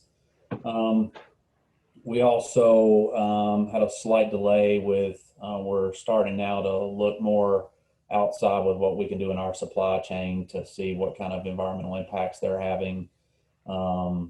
That will be sent out before the end of the year, and we'll get those results back hopefully by the end of the first quarter to kind of get an idea of where our vendors, contractors, how they view the environment and their impact on the environment, and see where we can, help them out to improve that.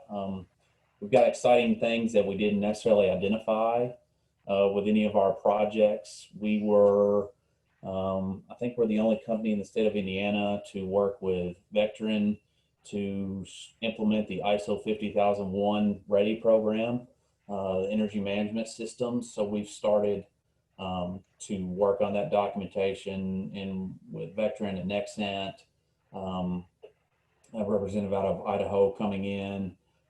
So we think that's going to drive some of our projects that we want to get through. With that, we've already identified 13 potential projects that we'll look at implementing over the next 5 years. Anywhere from, LED light changes, which we've, had on the horizon for a while, but been pushed due to capital expenditures and things like that getting mixed. We've got a gamut there that we've got to work with. We've also been able to get some process changes approved by customers that will allow us to ship in bulk containers, use liners, and eliminate solvent waste and labor on our end. It will reduce the recycling stream on our end, but then again, it'll eliminate containers from the system altogether. So we've got some big things coming up on the horizon. It's just the challenges that everyone else has, obviously with COVID, but we were acquired in late 2018 by LG Chemical Corporation. So we're starting now to see really what that big umbrella corporate organization structure is going to look like and what those constraints are going to be and, expectations. So I expect with their global footprint, I see us doing more so than what we'd even planned in the next 5 to 10 years to come in alignment with that. Great. Thank you. And thanks for your input today, both orally here, verbally, and also in the chat feature. I know you have shared a lot of information as well. So we're glad you're on the ESP team. I know we had to bypass Ricky Rahm Jr., but I believe he was able to share an update from his organization in the chat. So appreciate that. Sorry you were having audio issues, but thank you for sharing that way. And then someone else that we had to bypass earlier, he had another commitment, is Josh Ayers. And I'm not sure if Josh is now back and available, but if so, do you have any updates you'd like to share from Baxter?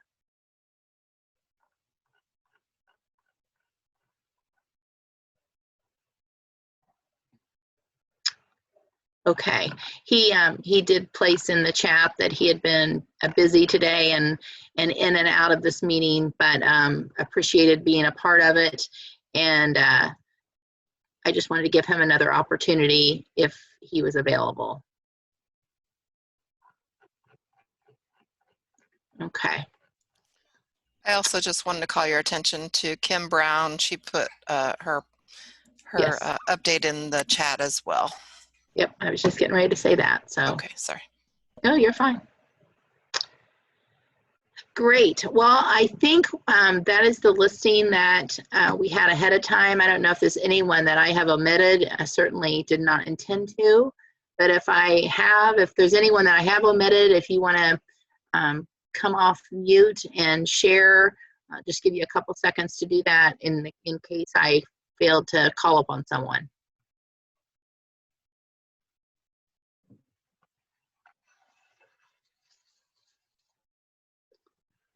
Okay, well, great. Well, thank you to everyone that did share, and it looks like we're going to be able to give you part of your day back, but it is truly exciting to see the work that you all are doing to move Indiana forward from an environmental stewardship standpoint, and the work that you're all doing to go above and beyond what is being asked from you from a regulatory standpoint, so thank you.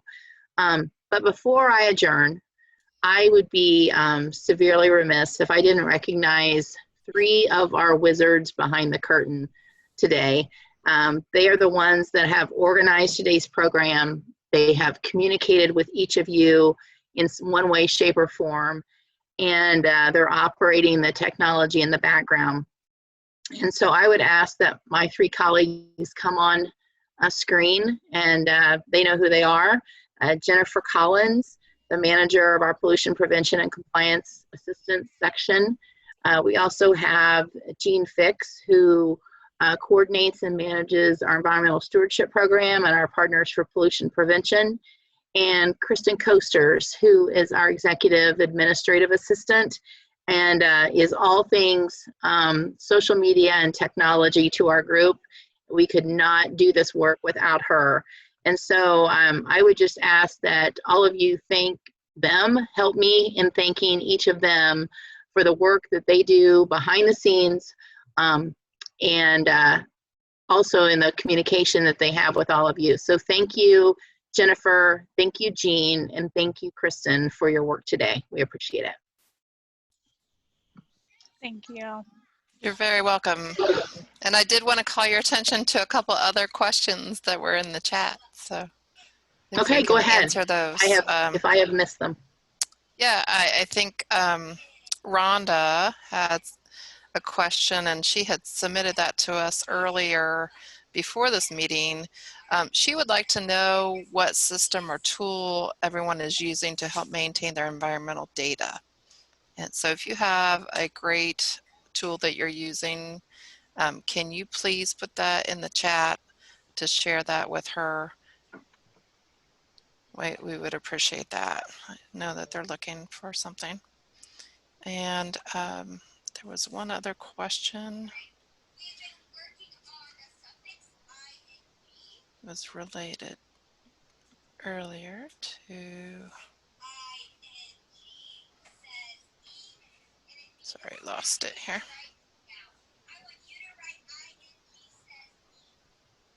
Jennifer, can you hear me? Yes. Rhonda had also asked what oil recycler will pay for the used oil from manufacturers. Mm-hmm. I reposted that one. That may have been it, and I think that there's been some great suggestions for the questions on some of the recyclable material and things that folks are struggling with. Of course, we always try to get everyone to move towards pollution prevention or source reduction first, and if you can't do that, then we are wanting to help you find a way to recycle it. So like I said earlier, we really would like to help you get the materials to the right place, and we will be considering that materials marketplace, and in the future I know that's something that you guys used to have in the state, and it just became really unwieldy to manage from items perspective. So I think it would be something nice to have again. We do appreciate your stories and the time that you've taken today to share those with us under these circumstances, and we're glad that you all are healthy and maintaining your programs out there. So thank you for your contributions. I also would like to remind you that Bruno did say he wanted to hear from you on any suggestions that we should be doing.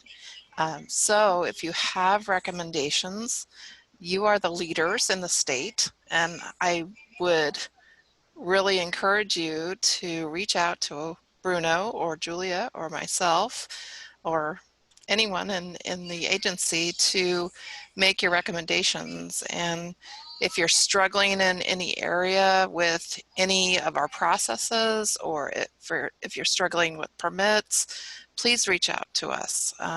And we are here to assist you with any of those areas. So please let us know what we can do to help you. Absolutely.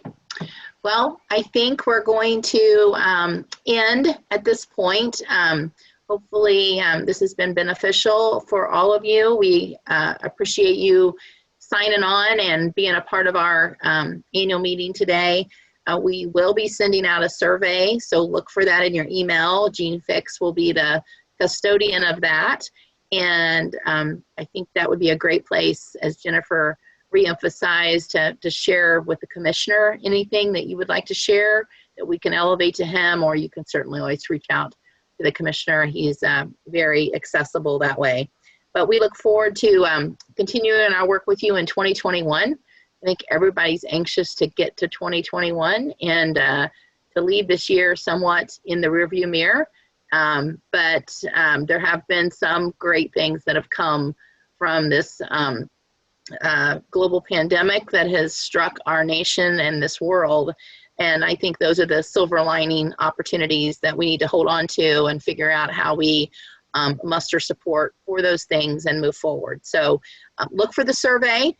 Wish you all a happy holiday season and a wonderful new year. Enjoy it with your friends and family.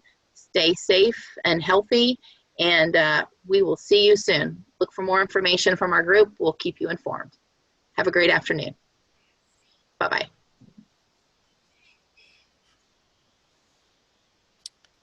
Stay safe, everyone. Happy holidays.